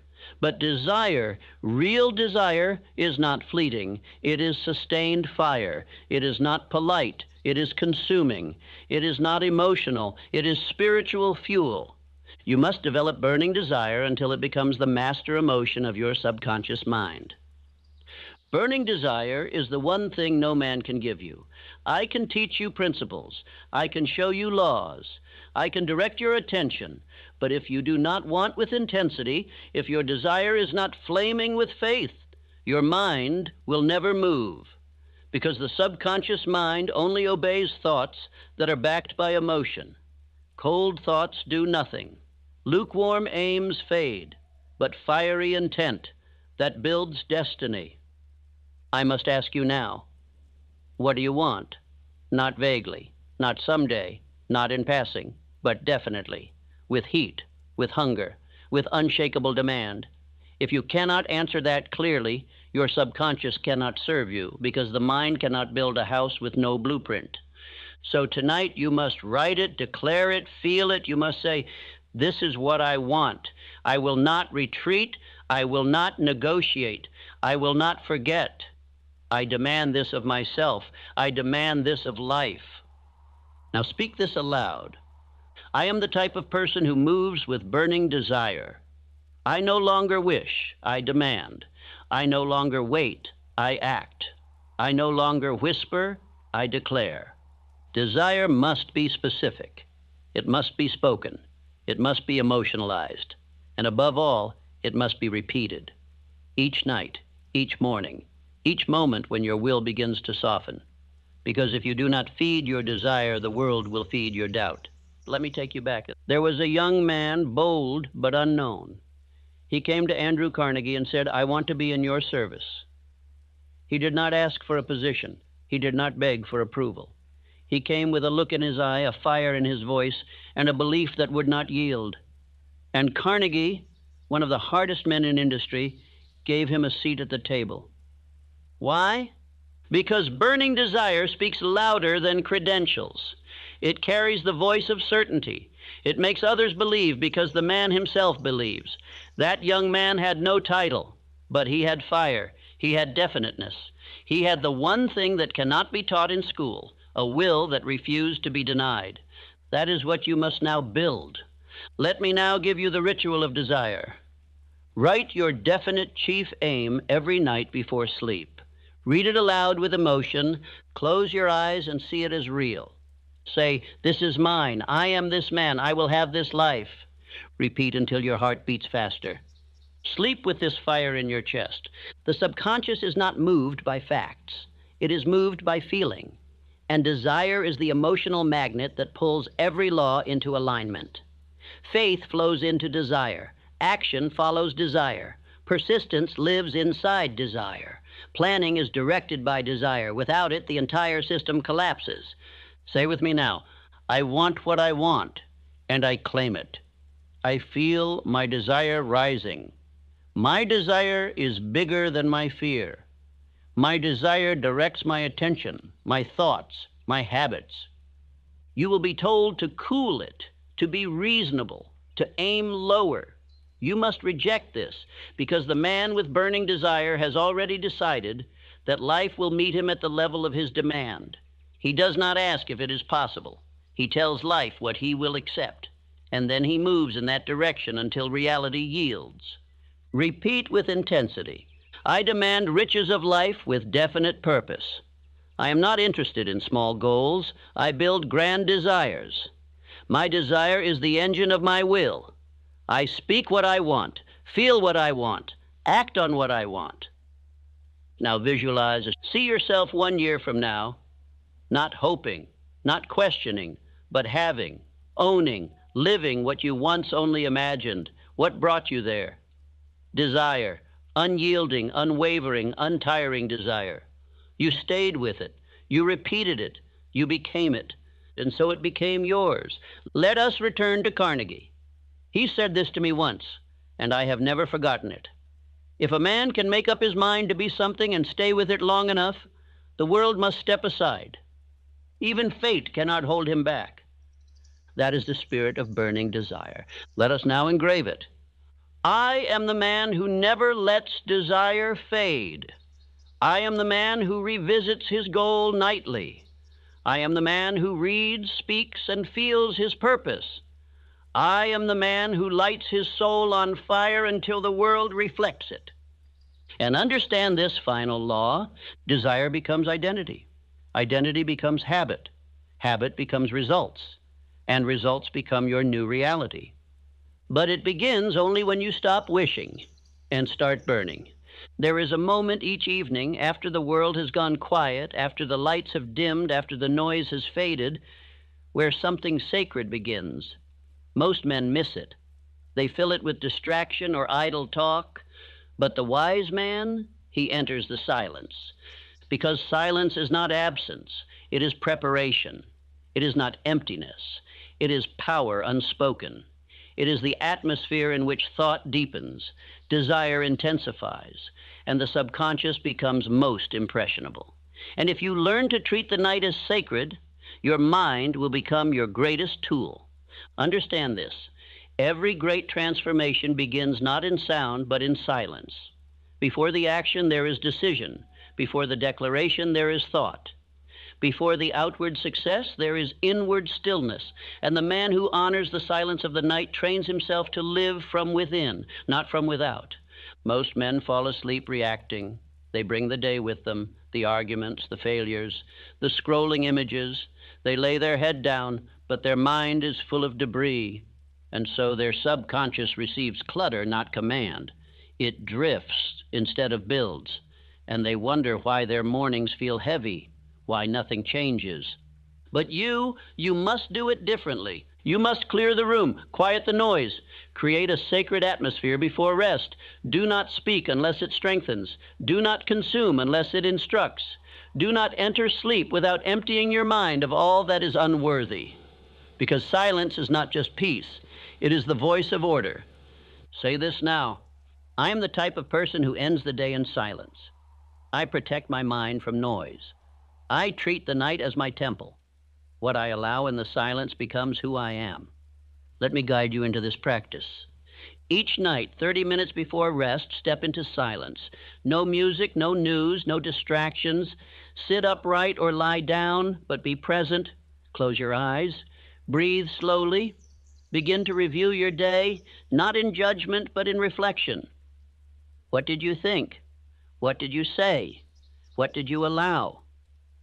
Then release what must go. Say, that thought is no longer needed. That worry is not mine to carry. That mistake is over. That emotion has no permission to follow me into sleep. Then say aloud, I now command silence within. I now make space for new instruction. I now prepare my mind for mastery. In this space, speak your affirmations, but speak them softly, with reverence. This is no longer the noisy command of the day. This is the sacred voice of self-programming. Your mind will obey in silence what it resisted in noise. This is why monks speak little. This is why Edison sat in stillness. This is why Carnegie ended his evenings in total quiet, not for aesthetics, but for alignment, because only in silence can the inner voice rise. Only in stillness can the truth of desire echo. Only in emptiness can new identity enter. Repeat this truth. Silence is not passive, it is productive. In silence, I instruct my future. In silence, I separate myself from the weak. In silence, I find strength. You must now protect your nights. Like a warrior guards a gate, guard your sleep environment. Do not let fear whisper to you. Do not allow the world to enter your mind through devices, drama, or doubt. Turn it all off. Create ritual. Light a candle. Review your plan. Repeat your desire. Sit in silence. And sleep with faith. This is not weakness. This is command. Let me say it plainly. If you end each night in silence, you will begin each day in power. Because silence is not the absence of movement. It is the preparation of direction. And direction is all a man needs. Say this now. I no longer fear the silence, I live in it. I no longer avoid stillness, I seek it. I am not a slave to noise, I choose what enters. The night belongs to me, the silence builds me. This is how leaders live. They rise before the world moves, and they retreat before the world distracts. They train their subconscious when it is most open, not in the chaos of midday, but in the sacred stillness of night. Every night, this is your ritual. Clear your space. Turn off all devices. Breathe deeply and sit in silence. Reflect on the day, then release it. Repeat your aim, your identity, your desire. Sit again in silence. Let the impressions deepen. Sleep with peace. Sleep with certainty. This is no longer optional. This is now who you are. And now say with certainty, my nights are not wasted. They are invested. My silence is not empty. It is rich with potential. While others sink into distraction, I rise into mastery. Each night in silence builds the man I have chosen to be. From this night forward, the silence will not scare you. It will shape you. Now that you have declared what you want, now that you have spoken it, written it, emotionalized it, and repeated it with fire, you must master the next law. You must detach. You must release the outcome, not from apathy, but from absolute faith, not because you do not care, but because you already know it is done. Detachment is not weakness. Detachment is not disinterest. It is spiritual discipline. It is mental mastery. It is the sign that your subconscious has accepted your desire as law, and you are no longer trying to force the result, because you know that through the law of cause and effect, your harvest must come. You do not detach because you doubt. You detach because you believe so completely that you no longer question, no longer grasp, no longer beg. You plant and you let go. You build and you walk away in confidence. You give the command to your subconscious and you trust that it is now at work. Most men never learn this. They speak their aim, and then they choke it with worry. They declare a goal, and then they cancel it by checking and measuring and doubting. They ask for results, and then live in anxiety. They have not detached. And so the subconscious receives conflicting orders. And what does it do with conflict? It stalls. It hesitates. It obeys neither voice. But the man who detaches walks in peace, not laziness. Peace. Not passivity, calm control. He no longer rushes because he knows timing is not his enemy. He no longer worries because he knows the outcome is not determined by panic but by law. And he no longer asks when because he has already declared, I will. Now say with strength, I act with certainty. I release the outcome. I am the type of person who trusts the law. I plant and I let go. I do not cling, I create. Let me give you an image. The farmer plants his seed. He waters it. He tends the soil. He speaks of the coming harvest. But he does not dig it up every day to check the roots. He does not stare at the ground in fear. He knows the harvest will come in season. He obeys the law, and the law rewards him in kind. So it is with your thoughts. You plant your desire. You feed it with repetition. You nourish it with faith. And then you let it go. You trust that your subconscious, aligned with infinite intelligence, is now orchestrating people, circumstances, and timing in your favor. You no longer need to push. You only need to move in alignment. Say this again. I am the type of person who moves without desperation. I do not chase. I attract through discipline and belief. My results are certain. My timeline is in God's hands. I work the law. The law works for me. When you attach yourself to outcomes, you tighten your spirit. You become frantic. You begin to act from fear. And fear, once present, poisons the soil. It uproots your faith. It weakens your repetition. It clouds your clarity. It brings delay, not success. But when you let go, fully, finally, with peace, you become magnetic. People sense your strength. Circumstances respond to your composure. Decisions become easier. Actions flow because your subconscious has no confusion. It has order. This is your instruction now. Each night, after you affirm your desire, after you repeat your definite chief aim, after you emotionalize it in your heart, sit still, breathe slowly, and say, "It is done. I no longer need to chase. My work is to believe, act, persist, and release. Let go of the timing. Let go of the method. Let go of the craving. And in that sacred silence, let the law take over." Think of Henry Ford. He did not pace his factories and worry. He gave the vision, built the system, trusted the method. He moved without panic. He made decisions quickly, clearly, and without emotional attachment to how others would respond. That is detachment with direction. Repeat with faith. I plant, I persist, I release. I am not desperate, I am definite. I do not panic, I trust. What I want is already mine in law. My only work is to walk into it. This is not passivity. This is not a license to relax. This is the highest form of inner power. You keep acting, keep speaking, keep building, but now without gripping. And that makes you light. That makes you clear. That makes you unstoppable. Detach from outcomes. Stay loyal to process. Detach from timelines. Stay loyal to structure. Detach from applause, stay loyal to purpose. Detach from fear, stay loyal to faith. And when the world asks, "Why aren't you rushing?" you will answer, "Because I have already won. The result is inevitable." Let us close with your nightly detachment ritual. Speak your chief aim aloud. Emotionalize it, visualize it. Say, "It is done." Breathe deeply. Release tension. Affirm, "I act in faith. I do not chase. I sleep in peace because I planted with power. My subconscious knows what to do. I am no longer waiting. I am becoming." And now you sleep, not with pressure, but with peace. There is one transformation greater than all others. It is not the change in bank account or the home you build or the recognition you receive. Those are effects, reflections, byproducts.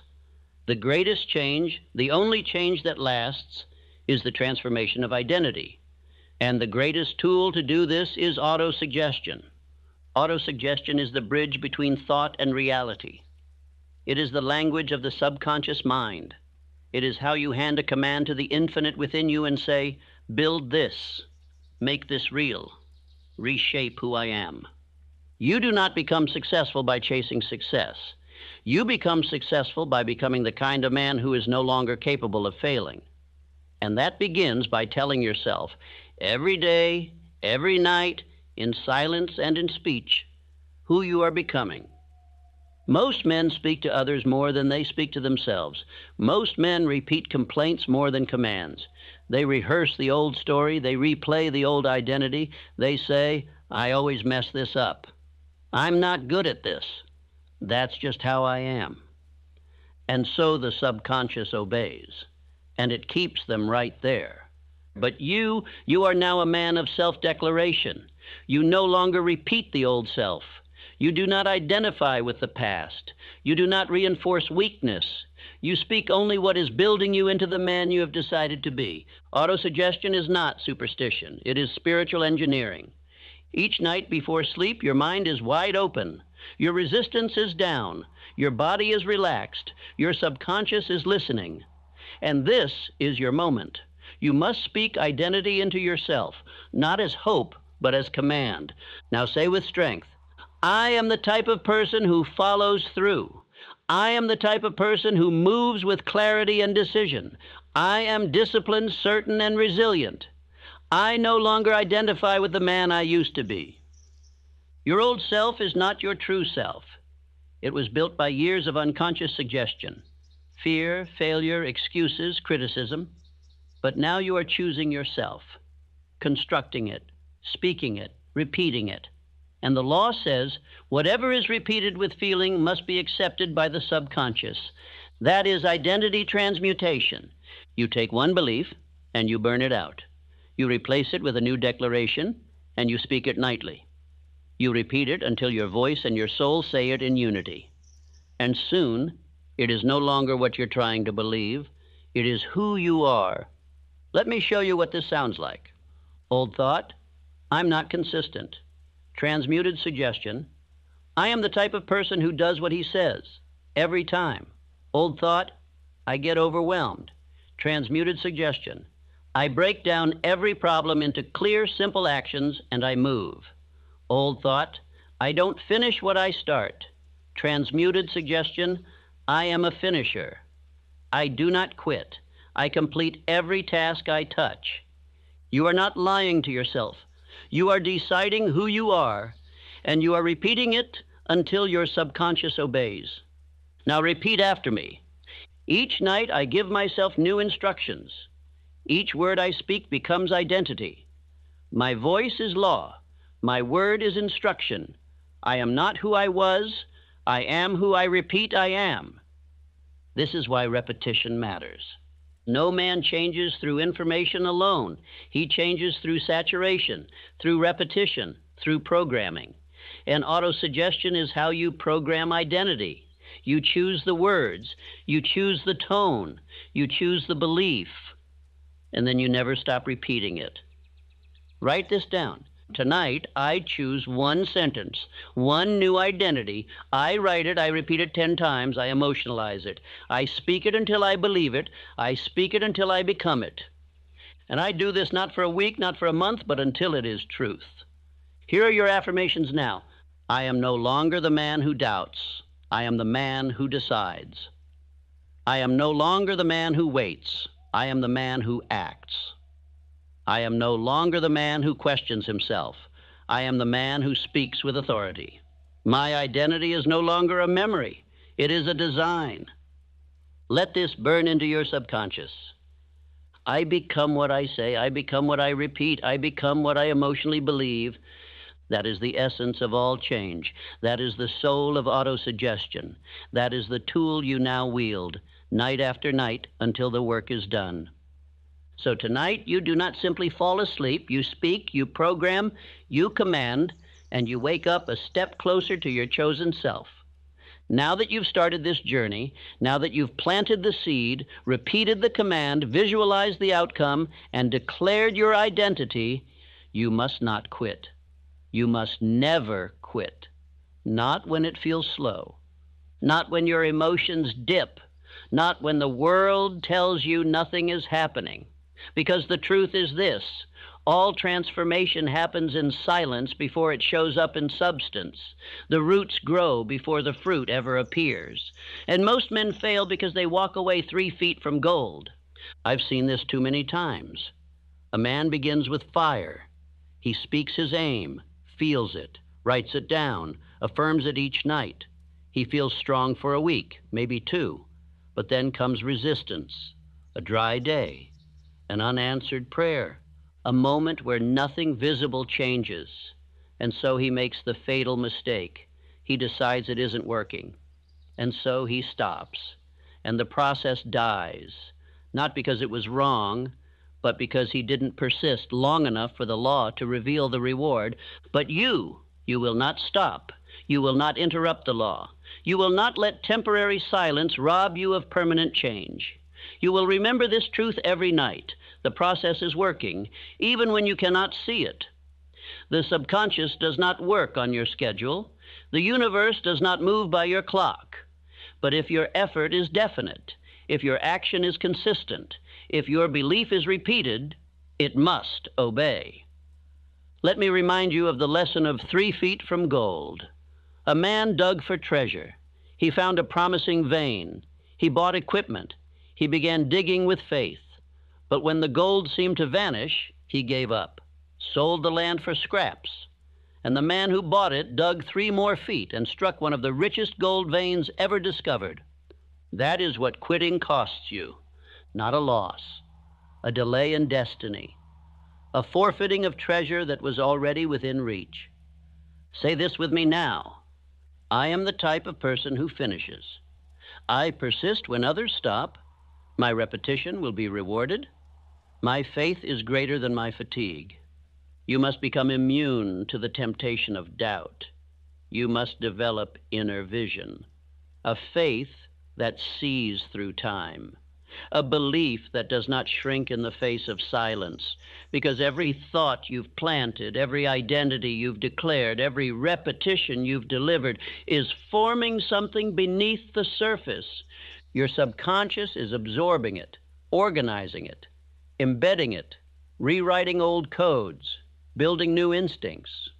And the man who stays long enough, who holds the line night after night, he walks into the reality others abandoned.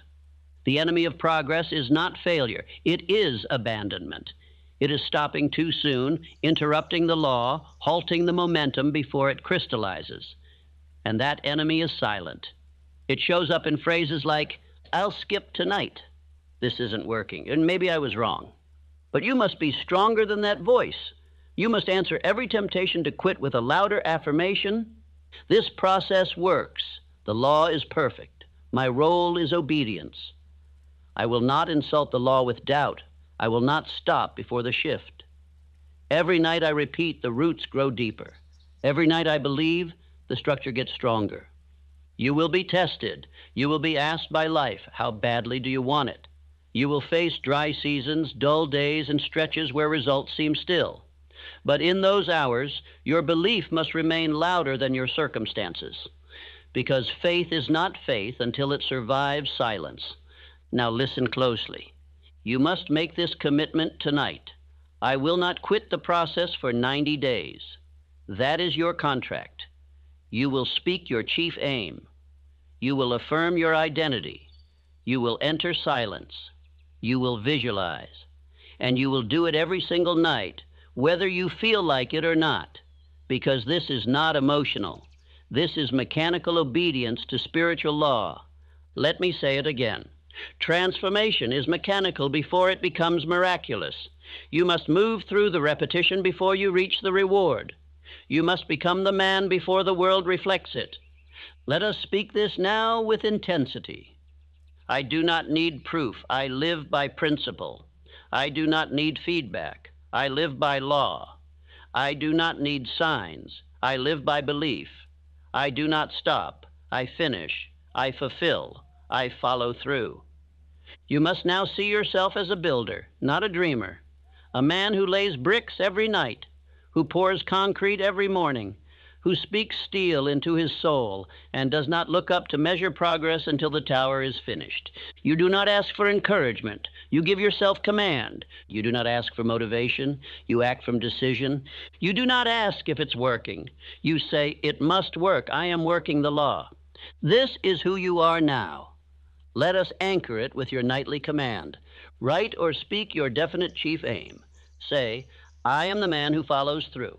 Close your eyes. Visualize the outcome. Say, the process is working. I do not need proof. Sit in silence. Release expectation. Affirm belief. Say, I finish what I start. I persist until it becomes reality. Sleep with certainty. Let others quit. Let others pause. Let others begin again and again. But you are becoming unbreakable through consistency. You are becoming untouchable through ritual. You are becoming inevitable through obedience to process. Say this now and say it loud. I do not quit the process. I persist when nothing shows. I believe when others doubt. I act without needing applause. I repeat until the result is permanent. That is your oath. That is your power. That is your identity now. Nothing works without desire. Not one principle in this entire philosophy means anything unless it is set on fire by the one force that separates the powerful from the average, the certain from the drifting, the master from the forgotten, and that force is burning desire. It is not a feeling. It is not a wish. It is not the kind of shallow yearning that flickers and dies when pressure appears. No. Burning desire is a spiritual flame that consumes every excuse, outlasts every obstacle, and keeps a man moving when all the world seems asleep. It is the starting point of all achievement. It is the one thing that cannot be borrowed, cannot be taught, and cannot be given. You must ignite it yourself.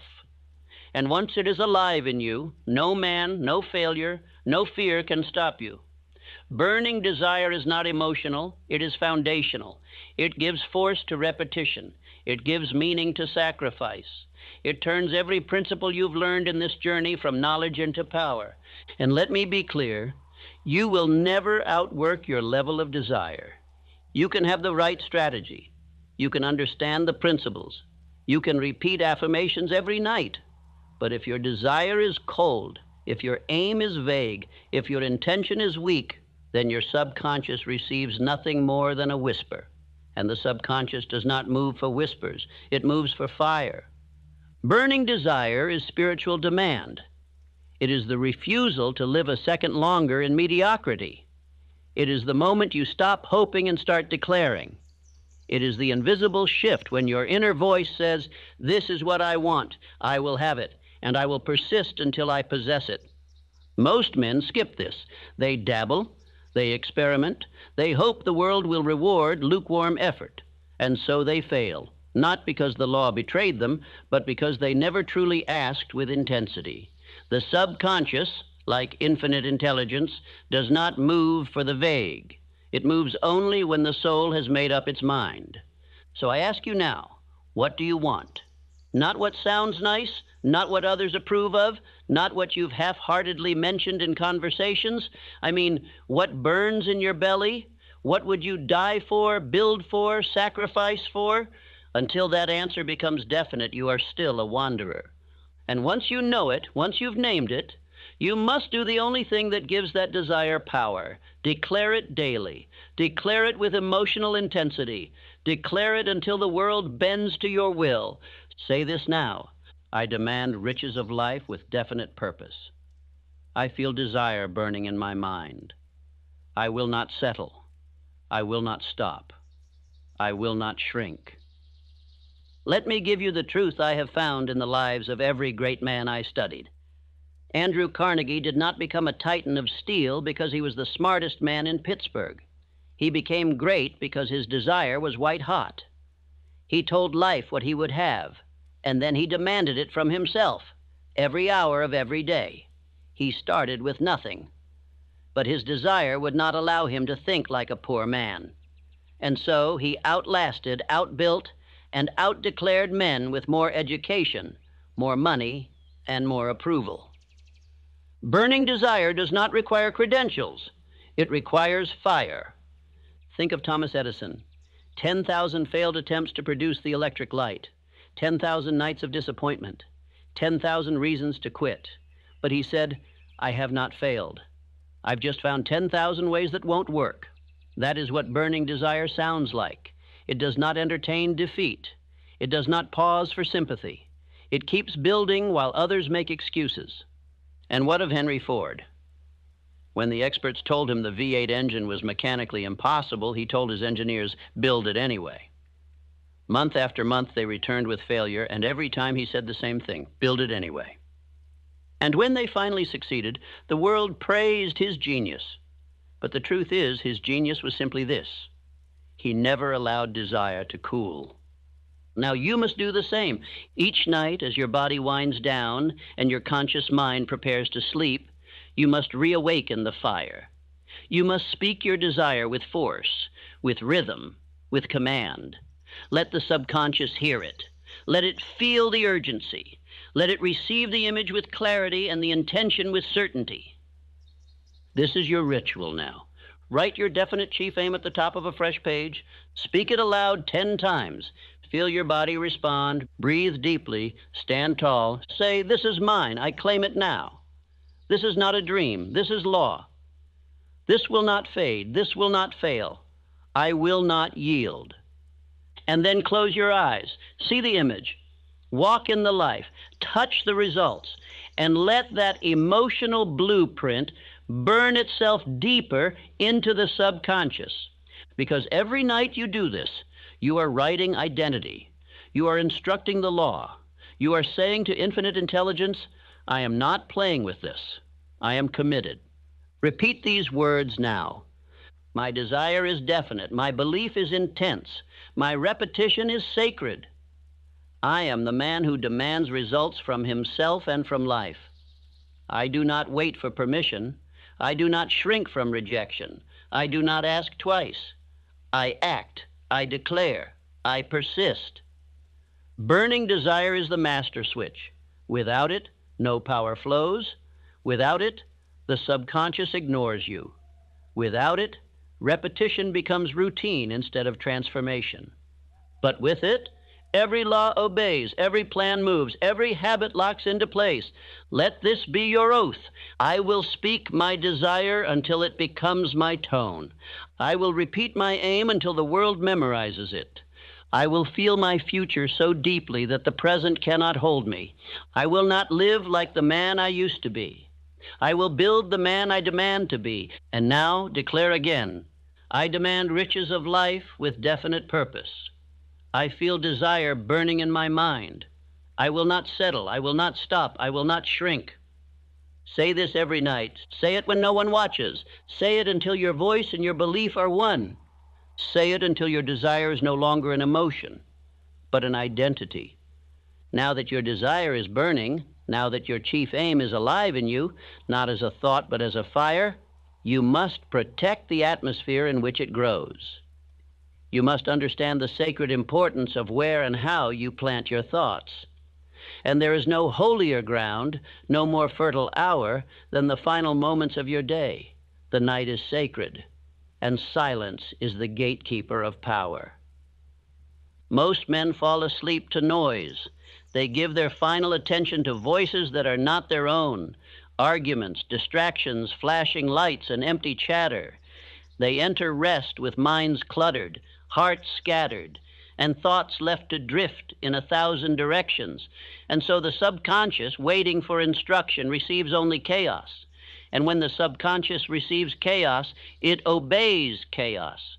But you are no longer like most men. You are no longer a servant of distraction. You are a master of command, and a master understands this. The subconscious mind does not speak English. It speaks vibration, tone, atmosphere, and emotional repetition. And the atmosphere of silence is its most receptive temple. You must treat the night like a place of worship, not a time to collapse, not a time to be entertained, a time to build, a time to instruct, a time to focus your mental force without the interference of the world. Let me say it again with absolute clarity. Silence is not the absence of sound. Silence is the presence of self-control. In the quiet, your inner voice becomes clearer. Your imagination gains authority. Your affirmations become more potent. Your identity becomes sharper, and your desire becomes bolder. Silence magnifies everything you've planted. Now here is your practice. Each night, 30 minutes before rest, turn off all unnecessary input. No music, no mindless noise. You must create a sacred chamber around you, even if you are in a small room or a crowded home. You must take control of your immediate space. Dim the lights. Sit still. Let the day fade from your nervous system. Let the old energy release from your body. and do not speak unless it is in alignment with your definite purpose. Because in the stillness, you are not doing nothing. You are doing the most powerful work of all. You are programming your inner world. Say this now: silence is not absence. It is alignment. When the world sleeps, I rise inward. When all is quiet, I give command. This silence is my temple. I build myself here. Let me tell you why the night matters most. During the day, your conscious mind is bombarded. Thousands of suggestions, emotions, noises, distractions. You must defend yourself constantly. But at night, the gate weakens. The body softens. The resistance fades. And this is your opening. The subconscious becomes fertile. The soil opens. And if you enter this hour with power, you will plant instructions that no resistance can block. But if you enter this hour with chaos, the world will keep writing your story. And so you must now become a man of nightly silence. Not once, not sometimes, always. This is how you rise in the dark. Now repeat after me. I protect my final hour. I do not surrender my mind to noise. The silence builds my strength. In the quiet, I give my soul new orders. Let me be more specific. Your subconscious does not need volume. It needs precision.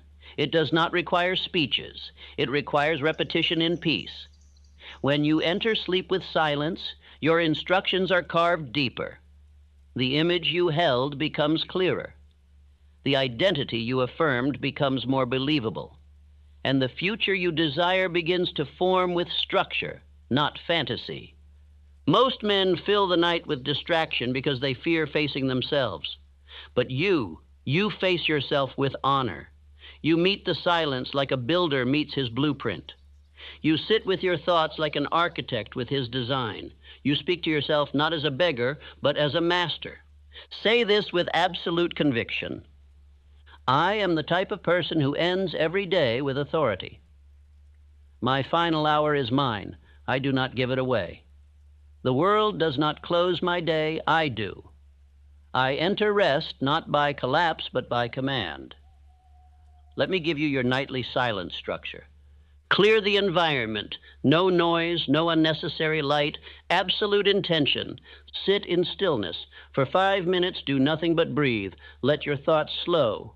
Visualize your chief aim. Say it softly. Picture it fully. Repeat it silently. Affirm your identity. Speak your chosen self aloud once or twice. No more. Let it land. Close your eyes. Let the silence deepen. Let your nervous system absorb the image. Say nothing more. Sleep peacefully. Let the law work now. And do this every single night, because if you give the night to silence, the day will obey your instruction. The man who enters rest with power awakens with clarity.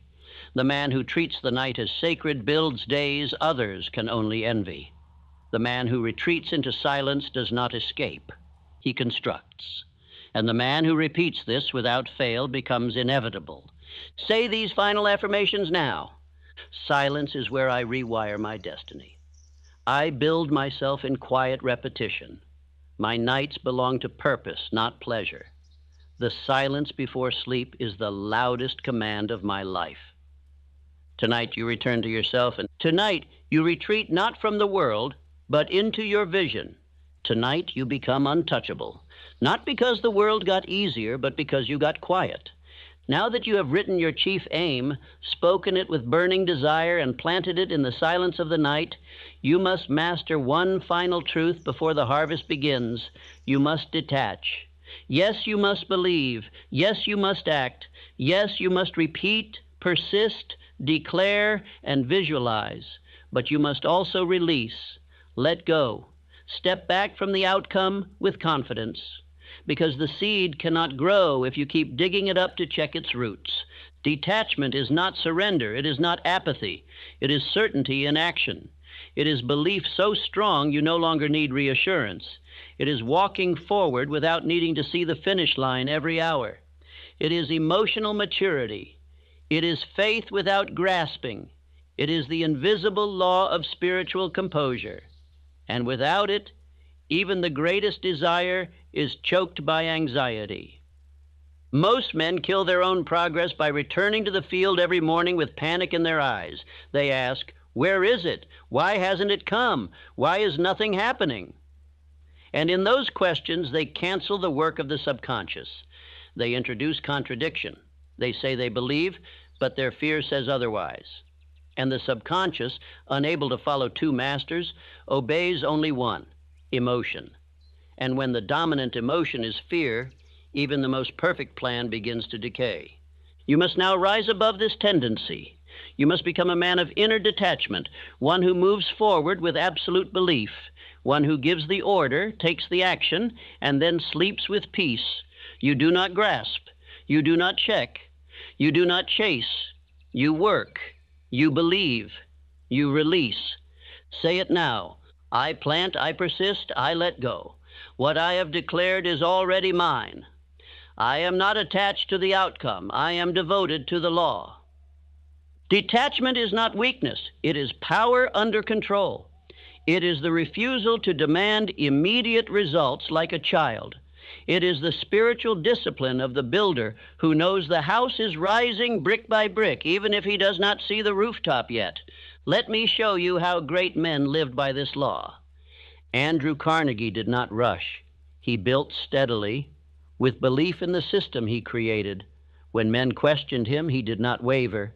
He knew that time was not the enemy of success. Impatience was. Henry Ford did not beg for recognition. He did not release his inventions in panic. He trusted the invisible forces at work. He focused not on applause, but on execution. Edison did not despair after thousands of failed experiments. He did not doubt the process. He did not tie his identity to one success. He gave the command, worked the method, and trusted the result. This is how you must now walk through life.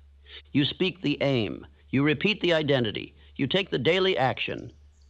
And then you say, "It is done." And you move. Not with worry, not with desperation, with faith. Say this with full authority. I no longer ask if it's working. I know it is. I do not beg life for results. I command them with belief. I do not measure every step. I move with purpose. I do not need to feel it every day. I persist anyway. Detachment is not giving up. It is giving over. You release your demand for control, and in doing so, you gain total spiritual control. You do not need to micromanage the universe. You only need to repeat your command until it becomes fact. So here is your new posture. Each night, after you speak your definite aim, after you visualize it and affirm it, after you've emotionally charged the image and instructed the subconscious, sit in stillness and then say, "Now I release. Now I trust. Now I sleep, not because I've done enough, but because I've done what is required." And then you go to rest, not in fear, but in finality. You no longer clutch your goal with desperation. You no longer chase results like a beggar. You have become the man who knows the law works if I do not interrupt it. Say this again. I do not interrupt the law. I do not question what I've declared. I do not shrink when progress is silent. I do not flinch when results delay. You now belong to a rare breed of men, men who are unmoved by temporary silence, men who work the law, not their emotions, men who walk with composure even before the proof arrives, men who do not quit, not because it's easy, but because they know what they've planted cannot be denied. Now take this truth into your subconscious. You must work with desire, but rest with faith. You must command your identity, but release the timing. You must move with decision, but detach from the applause. You must never stop the process, but you must stop interfering with it. Say this final sequence before sleep. I have spoken, I have planted, I have believed. What I want is mine. I do not need to chase, I only need to act. I release the outcome. I trust the law. Tonight, let this truth settle deep. Let go. Not because you are weak, but because you are certain. You've now built your foundation. You've declared your definite chief aim. You've burned it with desire. You've fed it to the subconscious in silence. You've released the outcome with faith. Now comes the highest part of the process, the part where you do not merely speak new thoughts, but become a new man. This is the sacred law of identity transmutation through autosuggestion. You must understand, all change is identity change. All success, all wealth, all confidence, all discipline are expressions of who you believe you are. And you do not believe by chance. You believe through repetition, through reinforcement, through suggestion. Autosuggestion is not fantasy. It is not a chant. It is not a superstition. It is the scientific, spiritual process of installing identity into the subconscious mind. You say it, you feel it, you repeat it, and the subconscious, unable to reject emotion backed by belief, begins to obey. You must stop trying to improve the old man. You must stop working around your doubts. You must stop negotiating with hesitation. You must become the man you are trying to become, not through willpower alone, not through waiting, but through autosuggestion. You do not fight the old self. You replace him. Each time you say, I am the type of person who follows through, you are not describing your past. You are constructing your future. You are building the man in thought before he becomes fact. And the subconscious begins to obey, not because it understands logic, but because it accepts emotional repetition. Say this now. I am no longer becoming, I am now being. I declare myself to be the man I have chosen. My identity is built nightly. My words are law. Identity transmutation is not one declaration. It is daily hypnosis, not by another, but by yourself. You are the speaker. You are the instructor. You are the voice the subconscious listens to most. And what you repeat tonight, you will act tomorrow. What you declare with certainty, you will carry with posture. What you imprint in silence, you will express in power. Let us now become specific. Every night before rest, you must sit up straight. Breathe deeply and speak aloud, not with desperation, not with doubt, but with certainty. Not many phrases, just 1, 2, 3, but say them with truth, feel them. Imagine yourself walking, speaking, living as that man. Say, I am disciplined. I am certain. I am respected. I am calm under pressure.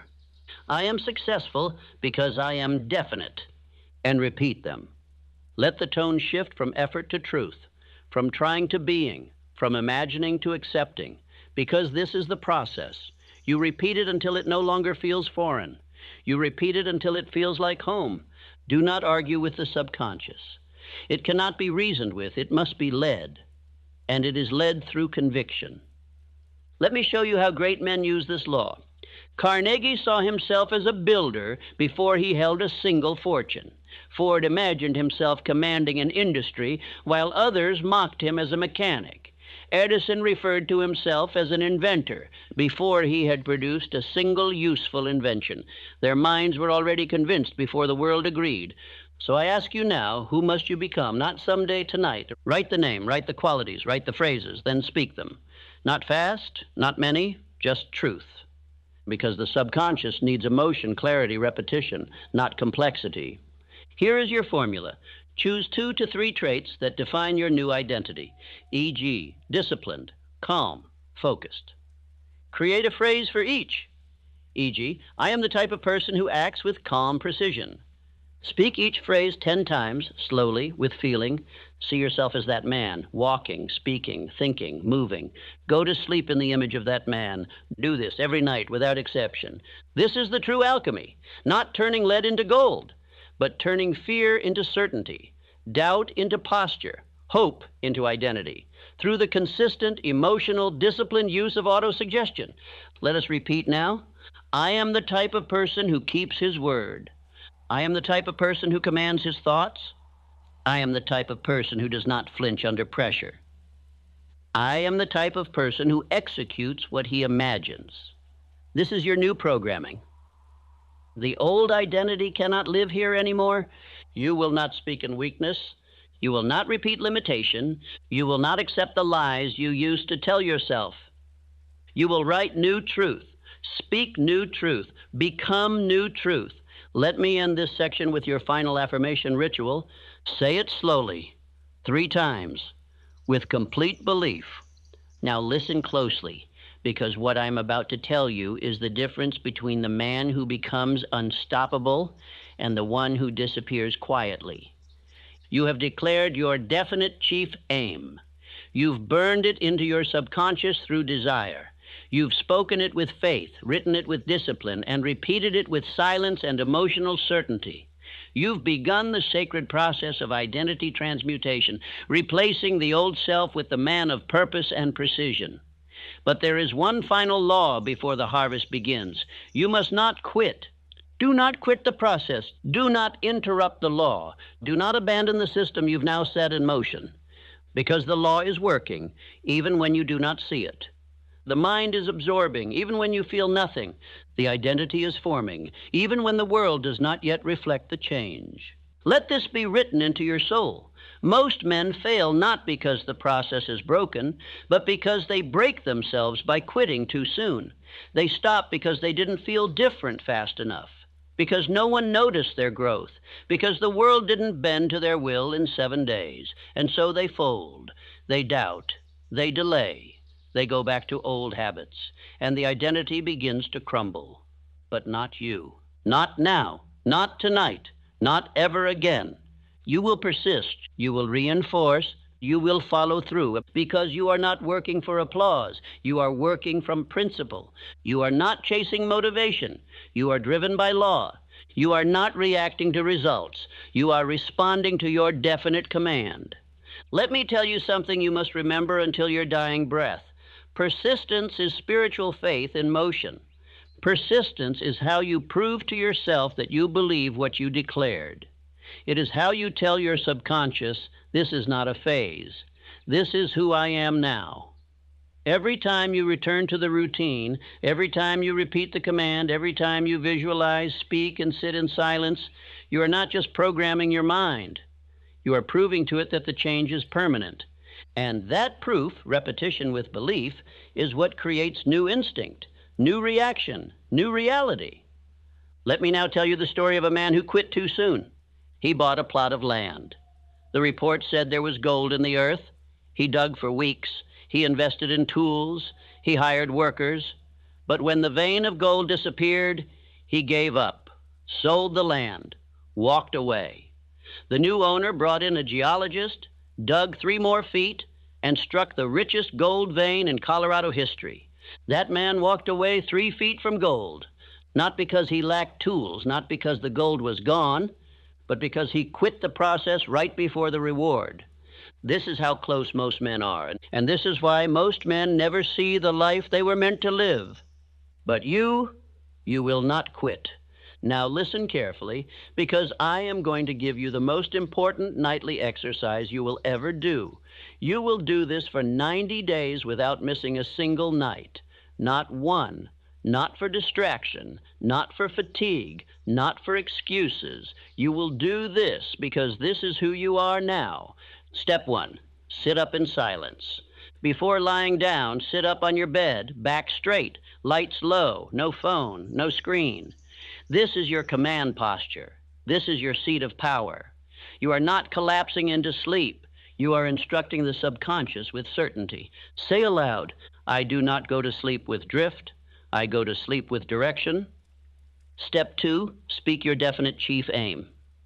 Repeat it aloud, slowly, clearly, with emotion. Do not just say the words, feel them. Each word must carry energy. Your subconscious cannot reject repetition spoken with belief. Say, I fully realize that no wealth or position can long endure unless built upon truth and justice. And continue until you've completed your aim in full. You must write it and memorize it. If not, read it clearly. Step 3, declare your identity. Speak the identity that supports your aim, not as desire, but as truth. Example, I am the type of person who acts immediately.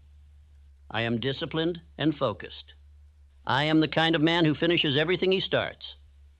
Speak 3 to 5 identity commands with full conviction. Repeat each one 3 times. Step 4. Visualize the man you are becoming. Close your eyes. Picture yourself in full form, walking, standing, speaking, commanding. Do not rush. See his posture, feel his voice, breathe as he breathes, live in the moment of success before it arrives. Then say, this is who I am now. This is not the future, this is the present. Step 5, anchor the process with repetition. Repeat the following core autosuggestions 5 times each. While I sleep, my future is forming. I program my identity every night. What I see, I become. What I say, I build. I persist until success becomes my nature. Let the rhythm sink in. Don't rush. Say them with presence. Step 6, affirm unbreakable persistence. This is where you anchor the vow that separates you from every man who stops. Say with fire, I do not quit. I finish what I start. I persist whether I feel it or not. I obey the law of repetition. I follow through every night. And then declare that this is night 10 of 90. Track your streak. Say the number. Own the progress. Step 7, sleep in total certainty. Now lie back. No more speaking. Breathe deeply. Smile. The law is working.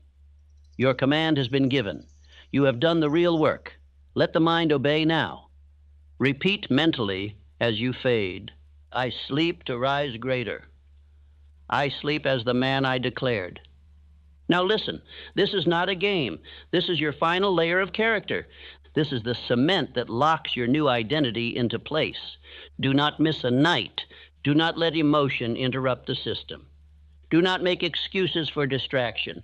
Do not seek motivation. Honor the vow. If you fall, start the streak again. But if you can go 90 nights without failure, you will never be the same again. Your subconscious will accept your command as absolute identity. You will walk differently, speak differently, work differently, live differently because you are no longer hoping to become. You are persisting into the man you already declared. Now repeat these words slowly. I do not quit the process. I repeat the command until it becomes my character. I obey the law because I believe in the law. I persist when others fade. I follow through because this is who I am now. Let this final truth settle into your soul. The world does not reward you for starting. It rewards you for finishing. And you, my friend, you are the man who finishes. You have come to the end, but not the end of knowledge, not the end of effort, not the end of your journey. You have come to the end of drift. You have come to the edge of hesitation. And now you stand at the doorway to a new self, a self built, night by you. The old man is no longer in charge. He does not speak for you. He does not wake up with you. You have silenced him with ritual. You have replaced him with a commander. And now you are that commander. You have learned that the subconscious never sleeps, that the mind receives its greatest impressions in the hours before rest, that fear grows when thought is passive. But belief becomes law when spoken with emotion and repetition. You have learned that you are the gardener, that your mind is a field of unimaginable richness, and that if you do not plant with discipline, the weeds of doubt and distraction will overrun your soil. You have learned that autosuggestion is the instrument of identity, that what you say to yourself over and over with faith and feeling becomes who you are, and that all great builders of wealth, wisdom, power, and influence have used this very tool nightly until the world obeyed the image they repeated. You have learned that burning desire is not an emotion, it is fuel. It is what drives repetition. It is what makes a man keep going when no one watches, and it is what separates those who try from those who become. You have learned that faith is not hope. It is not religion. It is emotionalized belief, made permanent through command. and you have practiced the self-confidence formula until your very tone has begun to change. You have learned that controlled attention is magnetic, that scattered minds repel success, but focused thought pulls wealth, clarity, and power into your experience. You have built the skill of concentrating on one idea night after night until it begins to dominate your consciousness. You have sat with your master mind. You have entered sacred silence. You have visualized your definite chief aim. You have replaced fear with definite thought. You have instructed your subconscious with new commands, written with precision, spoken with conviction. And above all, you have not quit. You have persisted. You have returned. You have built this identity not with noise, but with discipline. And now you are no longer a man becoming someone else. You are the man you declared, and the world, slowly but surely, will rise to meet your new posture. Now we will seal this transformation with the final ritual, the nightly act that brings all parts of the philosophy into one clear command. It will be simple, but it must be done every night without fail for the rest of your life. Because success is not a moment, it is a habit. Greatness is not an emotion, it is a rhythm. And your future is not a secret, it is a system. Let us begin. Nightly ritual, the 5-part practice. 1. The clearing, clear your space.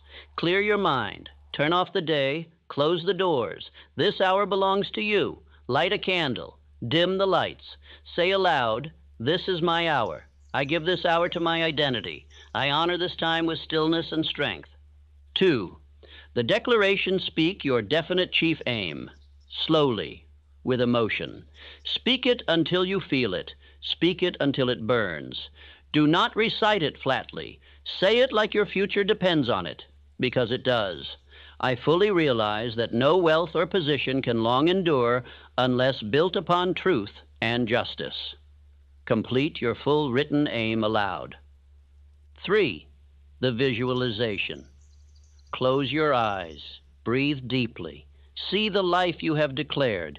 See yourself in motion, walking in that life, feeling the results, owning the outcome. Say, I see the man I've become. I am that man now. This vision is not someday. It is instruction. 4. The command of identity. Now speak identity with clarity. Say who you are. Say it with finality. Do not ask. Do not hope. Declare. I am the type of person who follows through. I am the type of person who lives with purpose. I am the type of person who finishes what he starts. I am the type of person who commands his mind and respects the law. 5. The final affirmation sequence. Now speak the final lines. These are your closing words. This is the programming your subconscious will obey while your body rests. Let these 5 truths echo until sleep takes you. Say, I am clear. I am confident. I am powerful. I build success every night. I sleep to rise greater. Repeat them again. I am clear. I am confident. I am powerful. I build success every night. I sleep to rise greater. One more time, slower. With complete faith, I am clear. I am confident. I am powerful.